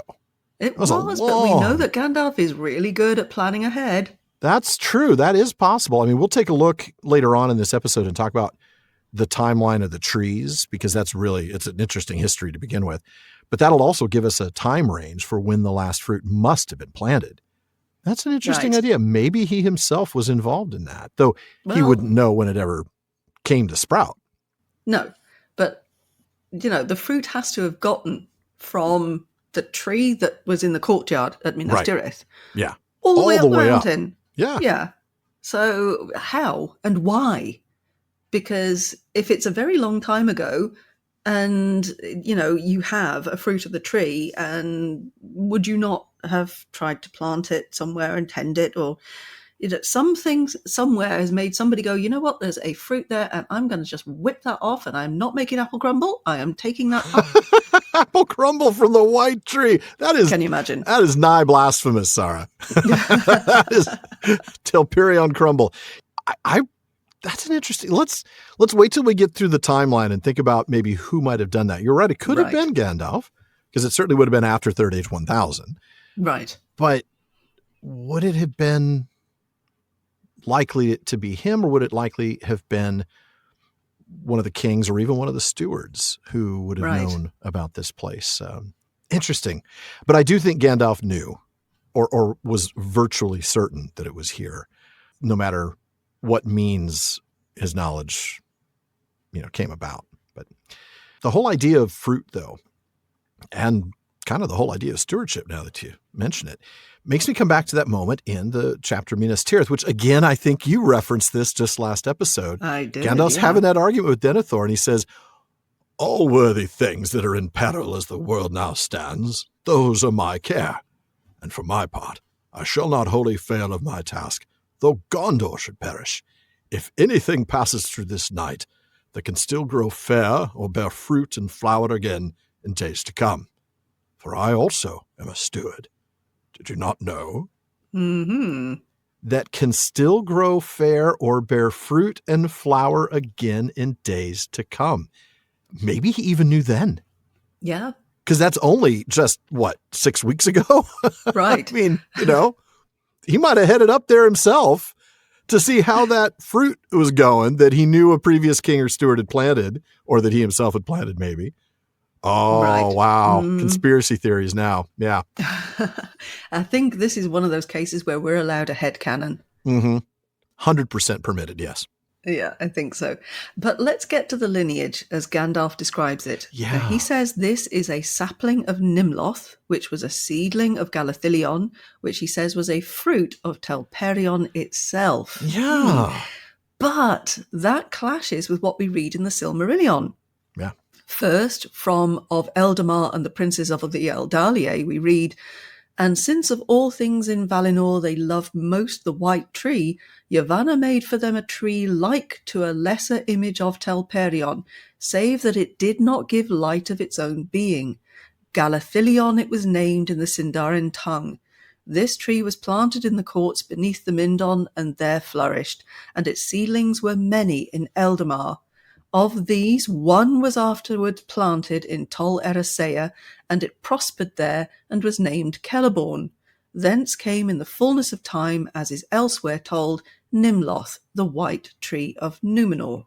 So not only does Gandalf say that Galathilion is a fruit of Telperion and not a lesser image, he skips Celeborn altogether. Now, we'll be sure to look into this arboreal ancestry when we get into the P5 for this episode, so be sure to tune into that. Now, of course, there are more trees between Nimloth and this sapling, and we need to cover those as well. The first white tree, as you all probably recall, came from the fruit that Isildur took from Nimloth the Fair in the courts of Armenelaus, nearly at the cost of his life. It was planted in Minas Ithil, but was burned by Sauron when he captured Minas Ithil in Second Age 3429. He did not like that tree. No, he really did not, did he? Probably gave him, some bad flashbacks when he saw it. I'm thinking Captain Hook and the crocodile. Now, fortunately, Isildur took a sapling of his first white tree with him when he escaped Minas Ithil, and he planted it in Minas Anor in memory of his brother Anarion in Third Age 2. Now, this tree lasted for more than 16 centuries until the Great Plague hit Gondor, killing King Telemnar and his children, along with the second white tree in Third Age 1636. Man, what a rough time that was. So a third sapling gets planted just 4 years later in Third Age 1640 by King Tarandor. This tree lasted for a little over 1,200 years until Third Age 2872, when Belecthor II, the ruling steward at the time, died. This dead tree, and it died when he died, this dead tree stood for 147 years in the court of the Fountain of Minas Tirith until the king comes. Right. And I think that's highly symbolic, isn't it? Yeah. That there's a dead tree for 147 years in that stagnating city. Exactly. Yeah. Yeah. And the king has come. So the white tree is reborn. And yet it apparently began growing 7 years ago. Yeah. What is with that timing? What triggered that? Yeah. I mean, obviously the fruit got planted a lot earlier. Like Gandalf says, it takes a long time and you never know when the life is actually going to pop up out of it. But 7 years ago, nothing was going on. I looked it up. I think Aragorn was hunting for Gollum maybe a couple years after that. I mean, that's like 5 years ago. So it's there's not a lot in the history of the War of the Ring that comes into play for the 7-year mark. But what about earlier than that, right? How did it get here? Well, like you said, maybe Gandalf had something to do with it. He says, or at least he doesn't say that he does have any idea about the specifics. He doesn't deny either. He does conclude rightfully that sometime before 2872, but possibly earlier during the time of the kings, which would have ended in 2050 with Eärnur's disappearance, somebody planted a fruit of the previous white tree. Right. That's a long, long time for it to lie dormant. And then it suddenly decides, oh, someone's going to pop along in 7 years. I'd better sprout now. Kind of interesting. But Gandalf then explains why the delay in its growth. First, the fruit rarely comes to ripeness. Second, the tree can lie dormant in arboreal hibernation, a bit like me on a Sunday morning, for years and years. But these two factors also explain how crucial it is to plant fruit that ripens on the tree in order to prevent the extinction of the line. Especially if this is the line of Telperion and not just the line of a tree that looks like Telperion. Yeah, you really, really don't want to lose it, do you? No. And one wonders what makes the tree decide, I'm going to just pop out one fruit now.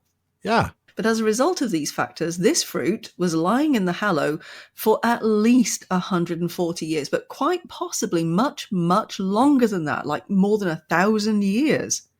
So even if we go by the idea that Gandalf planted it, he could not have planted it any more recently than 140 years ago. Right.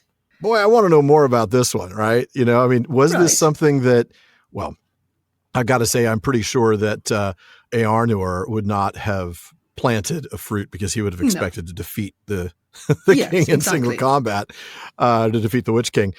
But, you know, maybe his father, Eärnil II, or maybe before the previous king went off to war, the one where he and his sons all died, you know, because his son didn't stay behind, and their names all escape me at the moment. But maybe he planted it before he left. I don't know. But even if that's the case, you're still talking about something that happened over 1,000 years ago. And it's a bit of a strange, I mean, okay, I know it's a Hallow. Yeah. But it's a bit of an odd place to pop the very valuable fruit of a tree. True. Let's pick a really barren, rocky outcrop that could well be covered in snow for a good bunch of the year, and we'll stick this highly valuable, really rare fruit in that ground. Why? It boggles the imagination a bit because, it does. You know, if it's one of the kings, why wouldn't you plant it in great ceremony and have it tended and, you know, make sure that it comes to, if you pardon the pun, fruition? Oh, I knew that was coming. Yeah. Well, you know me so well by now.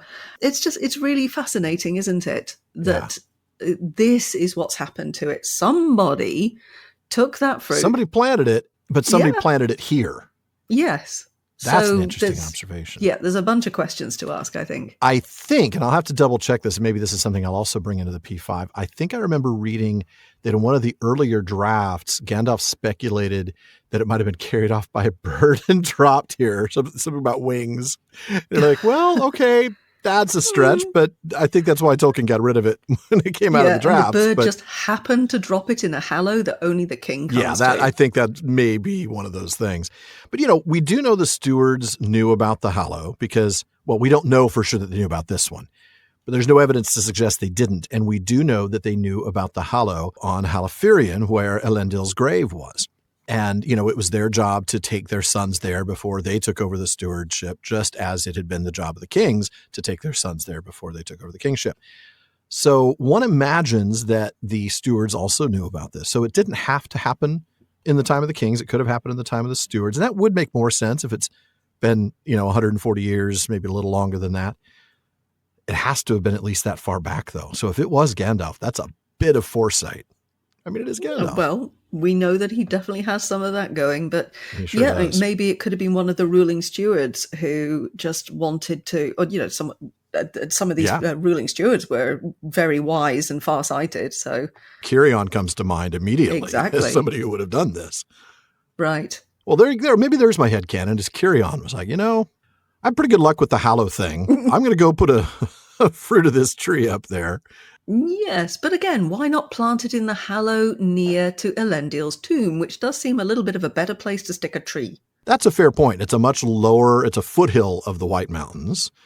You're not talking about the peaks where you're going to be, up in the high 15, 18,000 foot range, snow all the time. Yeah, that's a good point. I don't know. I don't know that we have an answer for why somebody would have chosen this place. But certainly, Fascinating, though. I think Gandalf knew it was here, whether he planted it himself or not. Gandalf then draws this really interesting comparison between Aragorn and the sapling, and I love this.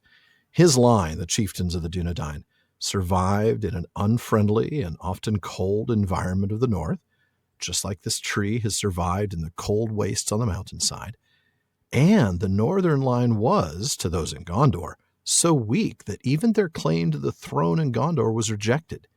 But that line has outlived and now replaced the, dare I say, withered southern line of kings and ruling stewards, just as this sapling will replace the withered dead tree currently in the court. It is such a word picture. Yes. And it's beautiful. It's beautiful. This tree is really Aragorn, isn't it? It is. I mean, do we think that Tolkien has woven in this level of symbolism? Oh, yes, of course. It's not an Absolutely, accident. of course he did. Yes, yeah. I mean, he even has Gandalf calling our attention to it in case we are a little too dense to figure it out ourselves. Yes. Thank you very much for that. But yeah, I mean, do we think Tolkien deliberately wrote in this kind of symbolism? Of course he wrote in this kind of Very symbolism. few things are by accident. The only things are by accident are the mistakes, which we'll get to soon enough. Yeah. Now, Aragorn goes to touch the sapling, perhaps in preparation to transfer it, to that bucket that Gandalf has hauled up the mountainside. Exactly. But then he discovers how lightly it is rooted. Now, in one of the drafts, this read, Aragorn and Gandalf dug deep instead. Yeah. I would rather it be that. I'm feeling like this is fragile and barely clinging on to life if he can basically just knock it out of the ground. Right. I mean, it's a 3-foot sapling. Right. If you can just kind of touch it and it falls into your hands. Yeah. Well, it's a good thing Aragorn just gently carries this 3-foot tall tree. This is sort of like the ultimate Christmas tree hike, All the way back down the mountain. I just had to climb up 15,000 feet to do it. Can we just back in time please get one of your eagle friends to come and give us a ride back down? The Eagles of Manwë are not your taxi service. I was waiting for that line. I had to tee up for it. So after he carries this small sapling back down, we get this lovely ceremony to bid farewell to the old tree, even though it's been dead for a long time. It's removed, but it's carried to the tombs of the kings and it's laid to rest in honor. I love the fact that it is explicitly said they did not burn it. I feel like there are a couple of layers to this. The more ancient layer is the Sauron layer. Sauron burning Nimloth after taking it down. Sauron burning the first tree of Gondor after he captured Minas Ithil. But I also feel like after what Denethor did, there's a real reticence to use fire in this sort of thing, and in the symbolism and the kind of sort of the ceremony around death. And I love how, in a way, they're treating the tree as in the way that Denethor's death should have happened. They're burying him with honor instead of, well, self-immolation and burning like the heathen kings of old. Yeah. And like we said, you might be a virtuous pagan, but you can't be a virtuous heathen. That line stuck with me. That was really good. Yeah. Yeah. And yeah, I totally agree with you. I think it's, you just couldn't put torch to this tree after all of the things that have been said about fire and this tree and history and Denethor, etc. Yeah. But you could turn it into a nice coffee table. No, I'm kidding. Can you imagine the furor? That is nearly as bad as me making apple crumble out of its fruit. Seriously. Although my apple crumble is pretty damn good, I'll tell you. Oh, I bet. And I bet that coffee table would look magnificent. It would look so pretty, wouldn't it? Yeah. We're going to be zapped. But no, we're not going to do that. No. The new sapling is planted and it begins to grow quickly. And the text says, when the month of June entered in, it was laden with blossom. Wait. We're going to need a judge's ruling on that. The month of June entered? Didn't we just read that this was like June 25th or something like that? Yep. So as the way the text itself stands on its own, right, just as a text without the appendices, this is fine, right? The only other concrete date mentioned so far was the 8th of May when the writers left for Rohan. But the Tale of Years in Appendix B explicitly says Aragorn finds the tree on the 25th of June, which in turn is only 6 days before Arwen gets to town. Right. Now, as Hammond and Skull observe in their Reader's Companion, and by the way, folks, if you don't have that Reader's Companion, run, don't walk. You really, really should have that. If you really only have one other book, then that's the one to have. It's absolutely invaluable, isn't it? There's so much in there to really help with the reading. And then it links to everything else. It tells you, here's this article to read, or this piece to read, or this is found in the letters, or this is found over here. So it just points you to all these other secondary sources. It's brilliant. And it's the most incredible piece of work. I mean, nobody else has superseded this kind of work that Hammond and Skull have done. The organizational labor of love that this was, Right. I mean, it's such a fine-tooth comb thing, which is what they specialize in. I mean, they're so good at that, picking out the tiniest of differences here and there. Oh, man, so good. Absolutely fantastic. But anyway, to get back to what they observed in their Reader's Companion, they said, if that date is correct, then when the month of June entered in, must be an error. The tree blossoms in an impossibly short period of time, and Arwen appears at Minas Tirith almost before Aragorn sets his watchers on the walls. All right, then. Well, is it more likely that the text is wrong or that the Tale of Years is wrong? And if the Tale of Years is wrong, that would put Aragorn's finding of the sapling sometime between May 8th and, I don't know, let's call it June 10th, June 15th, somewhere in that range, giving the tree a couple weeks to start blooming. I don't think that changes anything about a discussion about snow and the height of Mindolluin. I think the height of Mindolluin is kind of fixed based on the fact that we know they had to be 15,000 feet up just to see from Rauros to Pelargir. But it is interesting to see, like, okay, how far into this was it before they actually found the tree? Because it could have been a lot earlier. It could have been 4 or 5 weeks before June 25th. Right. And I'm afraid fruit trees or trees that fruit tend to blossom rather earlier in the year than June or even July. Yeah. That is true. Really. Yeah. It's one of those little nitpicky things, but I feel like we kind of give Tolkien a bit of a pass on some of these, because goodness knows he put so much effort into getting everything else as right as he could. Getting this timeline right. He didn't expect somebody to spend 325 episodes picking apart. Yeah. I mean, I can just imagine him getting very grumpy and puffing on his pipe if we were to say, yeah, but what about this tree? They should have blossomed months before that. Magic tree, now go away.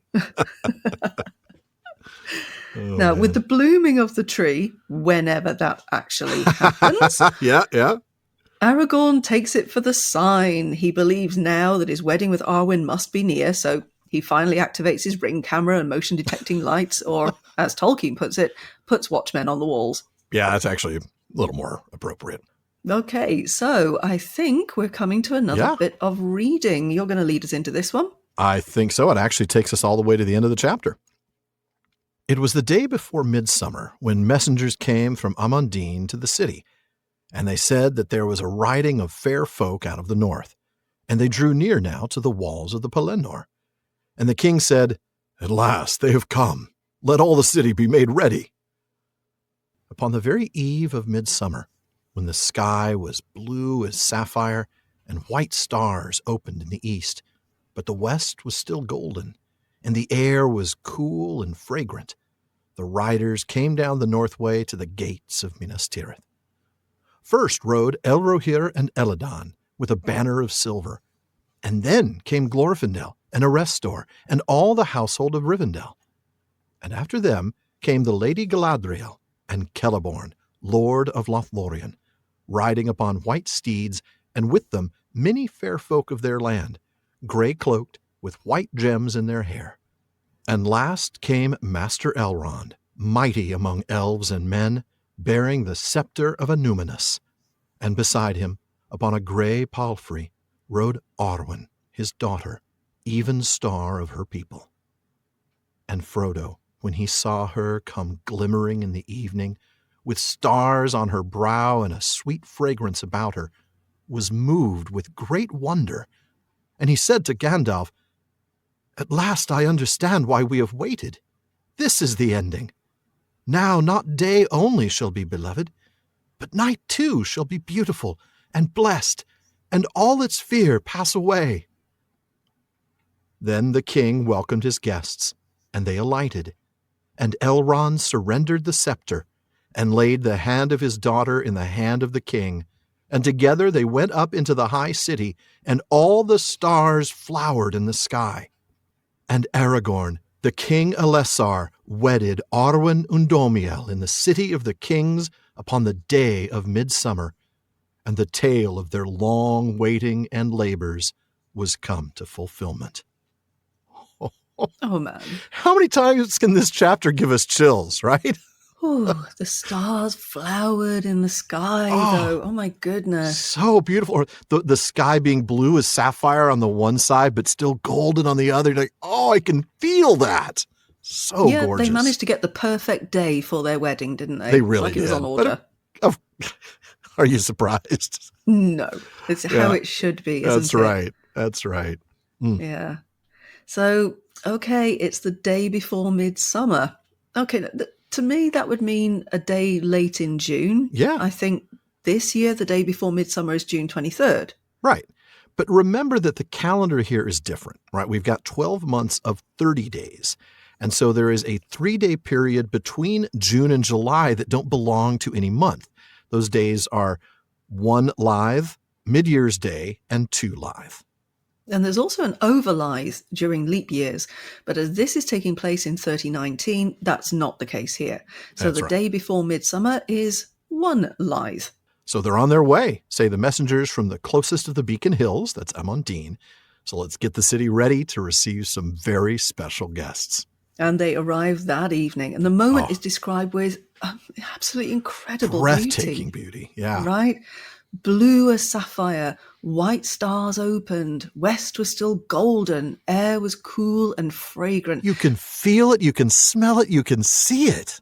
Yeah, I mean, the way in which Tolkien just evokes all of the senses Yes. when you're reading these.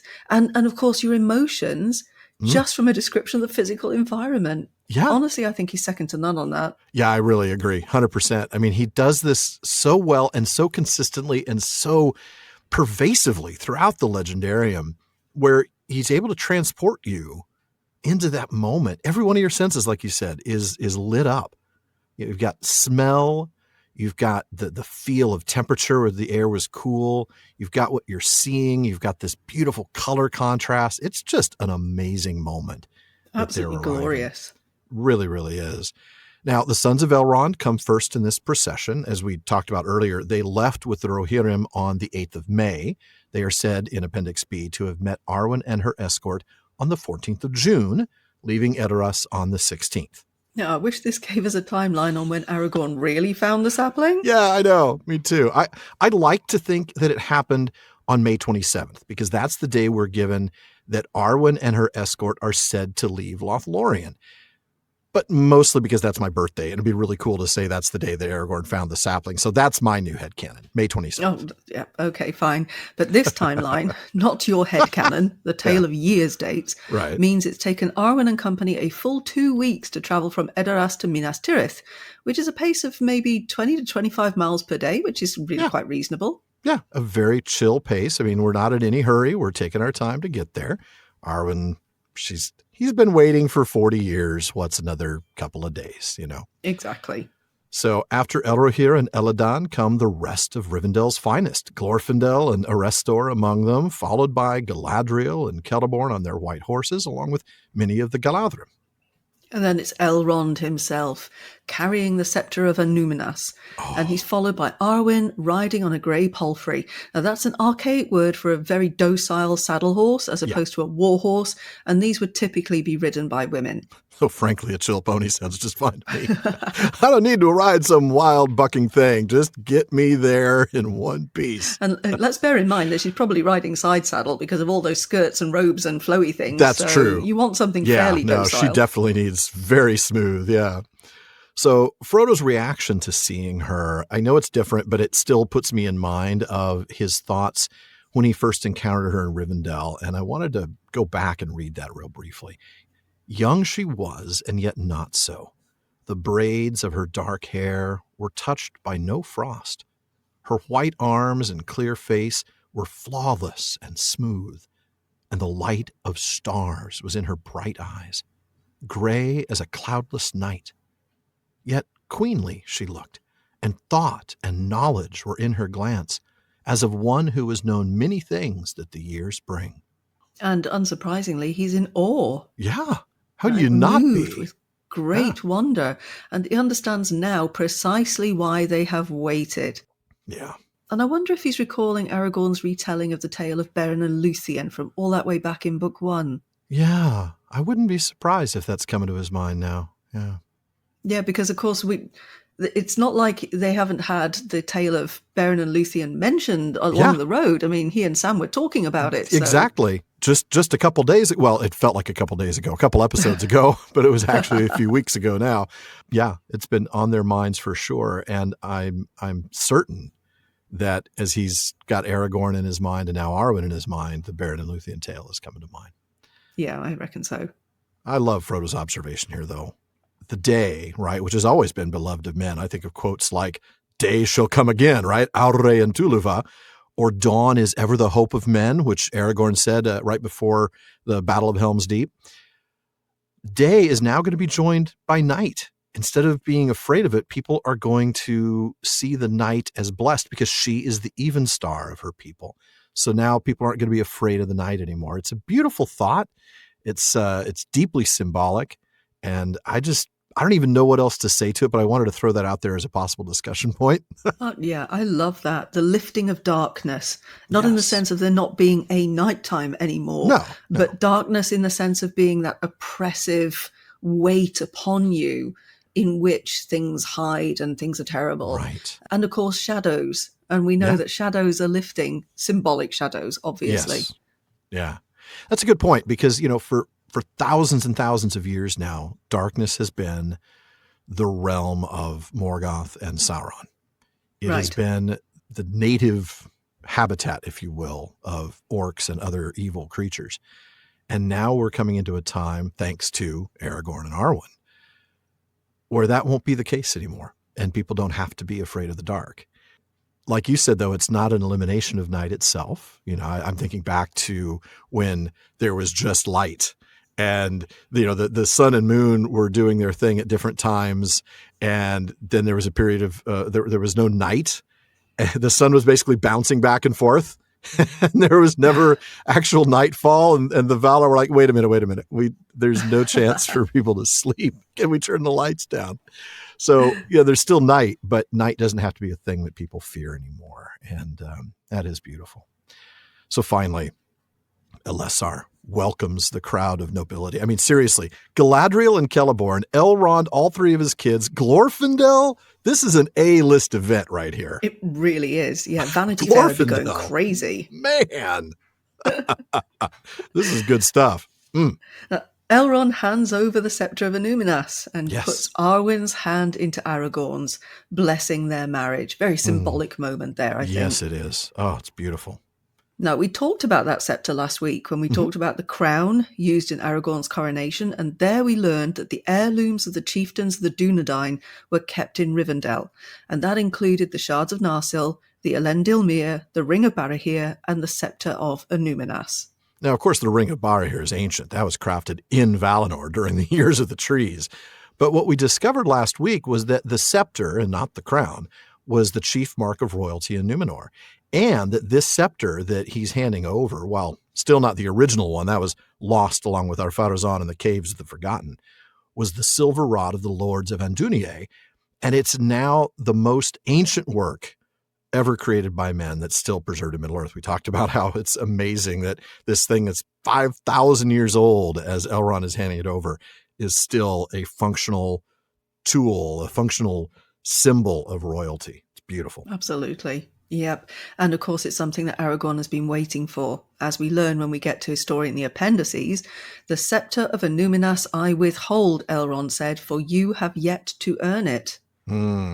And also, it's something that Tolkien only inserted in the final proof. None of the previous drafts mentioned the scepter, which is interesting. Now, speaking of those previous drafts, I think we've talked about this before, but it's worth mentioning. Elrond's daughter is still named Finduilas, and Faramir's mother is still Rothinel, until manuscript B, where Faramir's mother Rothinel was changed to Finduilas, and Elrond's daughter Finduilas was changed to Arwen, called Undomia. Right. Now, according to Christopher, Arwen first emerged in the fair copy of Many Partings, so I'm sure that will be revisited next chapter. I'm sure it will, yeah. And then they go up into the Citadel, that's the High City, and they are finally wed on Midsummer Day after nearly 40 years of waiting since their betrothal. Oh. Yeah, that's almost as bad as poor old Erendis had to wait.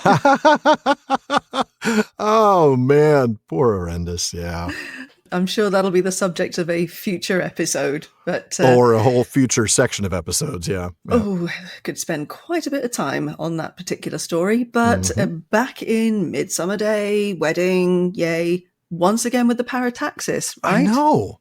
And they alighted, and Elrond surrendered and laid the hand, and together they went, and all the stars. Boom, boom, beautiful boom, rhythm. Boom. Yep. And it's done so.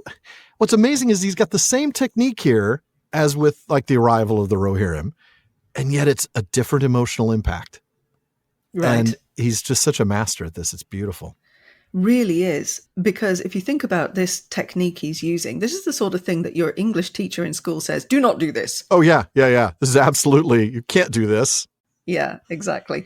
And to be fair, you really have to be quite skilled and controlled when you do write in this polysyndetic way, because otherwise it just is going to sound like a run-on mess. Yeah. But Tolkien, of course, crafts the sentence so that here, this parataxis is building description on description with the emotion that is linked to the description, building this picture of wonder and joy and awe. Of course, when he did it with the Rohirrim, it builds a picture of, tension and power and movement and all of those sorts of things. That it's incredibly skillful to do this well. Yes, it really is. You're right, because when you see this thing attempted by most writers, it isn't going to be done to this effect. That's for sure. It's going to instead take you out because it is going to be done. Maybe not poorly, but mediocre. Yeah, you're just not going to get this past an editor these days. No. Sometimes I wonder, we talk like what would be happening if the Legendarium of Tolkien were writing today? At first, I think we both have observed he would be writing full time. Like the first sale of The Hobbit, the publisher would have been like, you're done teaching at Oxford. Here's your check. You never have to work another day in your life. All you got to do is write these books. Yes. Number 2, we'd have all of his drafts because they'd be on Google Drives and Google Docs and whatever. So we'd have all of that stuff. And it would be tight, so nobody would have to spend years just learning how to decipher his handwriting. But then he'd also have an editor, probably more aggressive editor. He'd be like, you can't do this. Yeah. The modern editor would probably take one look at the extremely slow pace of the Fellowship of the Ring and go, nope, you have to tighten this up. Tighten this landscape description. You can't spend 2 pages talking about a landscape. Well, actually, yes, you can. You can if you're Tolkien. Yes, that's the thing. Most people can't. Please don't forget that. Anything you want to say about the wedding? This is so amazing. It's so simply done. We're not there at the ceremony. We don't hear the vows spoken. We don't get any of the detail of an actual wedding ceremony, do we? We don't, but this reminds me so much of why Tolkien spends all his time telling us about the natural environment and the landscape rather than what Aragorn looks like. Because in a way, the little nitty-gritty details of the wedding don't matter. It's the moment that matters because it is a highly symbolic moment. And what we get instead is the natural environment reflecting all of the wonder and joy and awe that I think would just not have the same effect if he told us about, and Aragorn said this, and Arwen said, I do. Yeah. Yeah, it just, we all kind of know how a wedding sort of goes. It's a wedding, and he wedded her, and we're done. Yeah. Yeah. So really what is significant about it is the moment itself and the fact that it's almost like the natural world is joining in and making it as wonderful it's part as of the possible. Party. Absolutely. Right. Yeah. So that's why I think we don't get a heck of a lot of detail of the wedding itself, because we don't need it. No. And it's not as though Tolkien wouldn't have built the details of ceremony. I mean, if you look at like Laws and Customs of the Eldar, you can imagine what it would have been like. It's just that's not the sort of thing that he was naturally drawn to do. It's the same thing we talked about last week with Aragorn's tax policy. We don't. Yes. Why would he go into that detail? You don't need it. We don't need it, and we don't need. Let's put it this way: the story of Faramir and Eowyn, we're satisfied. We better be, because we actually don't see them get married. No. And that's good because we don't need that detail. We just know that they will. That's all that we need. Yeah. And let's face it, if Tolkien had actually sat down to write the ceremony, that's going to cause him problems anyway, because, how do you do that? Are you going to invoke the Valar? Are you going to marry them in the name of Ilúvatar? He doesn't do that sort of thing in this book. No, we really don't. No. We don't have that kind of ceremony. We have oath taking. Yes. Right. And of course, what else is a wedding but the giving and taking of oaths? Right. But how are you going to convey a wedding without somehow bringing in Ilúvatar, the Valar, and then you're turning it into a religious moment? That's a very good point. And I don't think he would want to do that. In fact, I'm pretty sure he wouldn't want to do that because he avoids doing that sort of thing. And all I'm hearing else. is Tom Shippey saying that it might not have been a good idea. Yeah. I agree, 100%. That was the sort of thing that Tolkien tried to explicitly avoid. And, he might have spoken about it in a letter. I'd done research, but I didn't find anything where he talks about the details of the wedding in a letter or anything along those lines. But we know that he has come up with what a marriage ceremony would look like if we look at Laws and Customs of the Eldar. Right. But, and how much of that would have been carried over? I imagine quite a bit, right? I imagine Elrond has something to say about this. He's footing the bill. Right. Father of the bride. Mm-hmm. So, it's an interesting thing. I'm sure it would have been neat to see, but we don't need to see it. We just know it's going to happen. And that, like you said, the natural environment is joining in as it is itself nearly a part of the ceremony. It's beautifully done. So the king welcomed his guests and they alighted, and Elrond surrendered the scepter, and Barliman laid the mailbag in the hand of the king. Poor guy. Sara, what does Barliman have in the bag for us tonight? Well, I'm hoping it's not 5,000 years old. That's for a start. That's a good point. Yeah. If it is, the people who asked this question are long gone. Long gone, in which case our apologies. But Bree G writes in, observing that she has recently noticed something, but I'm not sure what it means, if anything. Both Sauron and Frodo end up with 9 fingers. The loss of their fingers each ends one age and ushers in a new one. It also results in the loss of the ring and Sauron's downfall twice. What do you make of this parallel? Also, she says there are 9 riders and fellowship too. 9 seems to have an important level of symbolism in Lord of the Rings. So 2 questions then. The symbolism of 9 and the parallel between the loss of fingers for Frodo and Sauron. Alan? Oh my. Nope, no significance at all. We're done here. Thanks for joining us. Okay, bye then. It's been fun. No. Frodo and Sauron, let's start there. I mean, obviously they're completely opposite characters. Though they have some strong similarities, right? They both end up with 9 fingers and they're both significant ring bearers. There are also parallels between Gollum and Isildur as ring bearers, right? Isildur being a brave and noble king of men, Gollum being opposite of that. They both get the ring by finger removal and then they die. I mean, Isildur has a couple of years of it before he dies, but he dies after exiting the River Anduin, possibly the most significant body of water in Middle-earth except for the sea. And Gollum dies in lava in the most significant volcano in Middle-earth. So There's a couple of very interesting storylines there. Right. Now, I think the chief message is that someone who actually laid claim to the ring will not give it up, no matter what. And at that point, the only way to separate ring bearer and ring is to remove the finger. And, man. Okay. Yeah. So when 2 characters both want to keep a ring and they lose it, it's inevitably going to go a bit poorly for both their future careers as pianists. Now I'm trying to picture Sauron tickling the ivories in Barad-dûr on Friday nights, Everybody's having a pint and he's playing the song. I can't do this one. Gothmog, get over here. I need you to hit the B flat for me. What again? Okay, boss. My lord, I'm currently non-corporeal. You forgot to give me a body. Fine. But notwithstanding poor musical outcomes, I think the symbolism is strong and intentional. Oh, yeah. Now, Frodo could be compared to Beren One Hand. Oh. Beren lost his hand while it's holding a Silmaril, a precious jewel of light made by Feanor, coveted and stolen by Morgoth, which, of course, he's the higher evil being behind Sauron. Right. Beren's hand and the Silmaril were taken by a great wolf. And at that time, Sauron also manifested at times as a werewolf. And he was the Lord of Werewolves, was one of his names. He was indeed, yes. So there's a lot of symbolism going on sure here. Sure is, yeah. There are commonalities to these events. The loss of a body part, the overpowering urge that some feel to possess the item in question, etc. Mm-hmm. And there are differences. Beren's attempt to obtain the Silmaril was virtuous, while Frodo, in the instant that he lost his finger, it's not. That's true, because at that point he had claimed the ring. He knew he wasn't going to be. Now we've talked about the failure. We've talked about how it was always going to be a failure, so we can't condemn him for it. But you're right. That's definitely a distinction. Right. So the maiming is kind of an inevitable narrative consequence of this moment in the story. Yeah, I think so. I absolutely do. So, the One Ring gives power over others.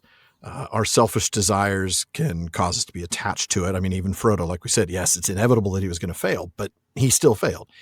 The symbolism could be that those who either fall to selfish desires, like let's go the more extreme, more really truly actual, falls, Saruman and Gollum, for instance, they're going to lose their power and lose something of themselves with it. I mean, Sauron obviously lost something of himself in the ring.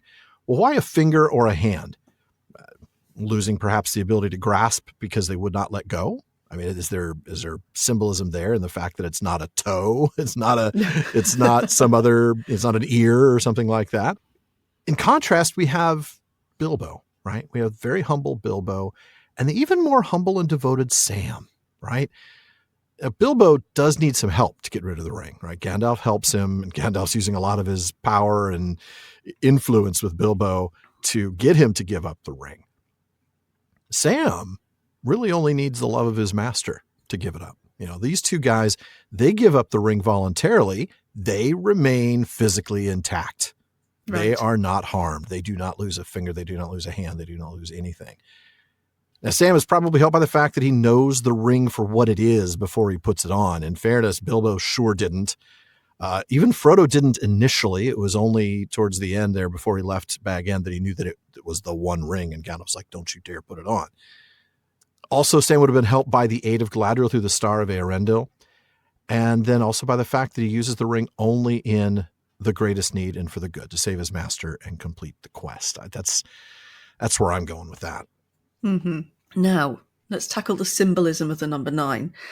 I've got to be honest, I'm not sure there's much to be found here in terms of Or maybe there's too Tolkien's much work. to be specific, right? There's so much symbolism with nines. Yeah. I mean, you can go down an enormous Google rabbit hole. And I bet you did. And listeners, I did. Yes. The number 9 appears in the Bible a lot, but for random reasons. I mean, just one example. Galatians 5:22-23 says that it represents the fruits of God's Holy Spirit, which are faithfulness, gentleness, goodness, joy, kindness, long-suffering, love, peace, and self-control. Okay. Don't think that applies to Sauron. I don't think any one of those 9 can apply to Sauron. No, but on the other hand, in the Old Testament, there are at least 9 groups or individuals who practice sorcery. Ah, okay. Which king? Which king and the rest of the 9 Nazgûl, or the other Nazgûl? Yeah. Right. You're right. It's sort of it's not one or the other. You can't say it's a good number or a bad number. It's not like 7, which is a number of perfection, let's say. In ancient China, the number 9 meant everything. It's a combination of the Trinity, the 3 worlds of initiation you pass through on any given path. It appears continuously in ancient myth. It almost always signifies the final end to something. Even Homer used it consistently in his writings, right? The Trojan War lasted 9 years. Odysseus returned home after 9 years of traveling. We have the 9 days plague. There's 9 feasts, the 9 days for the flood to wash away the Achaean camp. My goodness, I mean, there's Greek mythology, and I'm sure if Shawn were here, he could give us even more examples. The number 9 was consecrated in the sphere of the Muses as the symbol of versatility, of change, and the emblem of the frailty of human affairs. We've even got 9 muses, right? The 9 muses in Greek mythology, and if I can pronounce all these right, I hope I get a cookie. Calliope, epic poetry. Clio for history. Erato for erotic poetry, my favorite. Euterpe for lyric poetry. I'm kidding. Some examples, please, sir. I have no idea. Just look up your favorite fanfic authors, and I'm sure you can find something. Melpomene for tragedy, Polyhymnia for song, Terpsichore for dance, Thalia for comedy, and Urania for astronomy. And I think I might have actually gotten fairly close. In Norse mythology, of course, the universe is divided into 9 worlds, all connected by the world tree, Yggdrasil. Also in Norse mythology, we get the number 9 being associated with Odin himself. That's how many days he hung from the world tree before he attained his knowledge of the runes. So it's everywhere.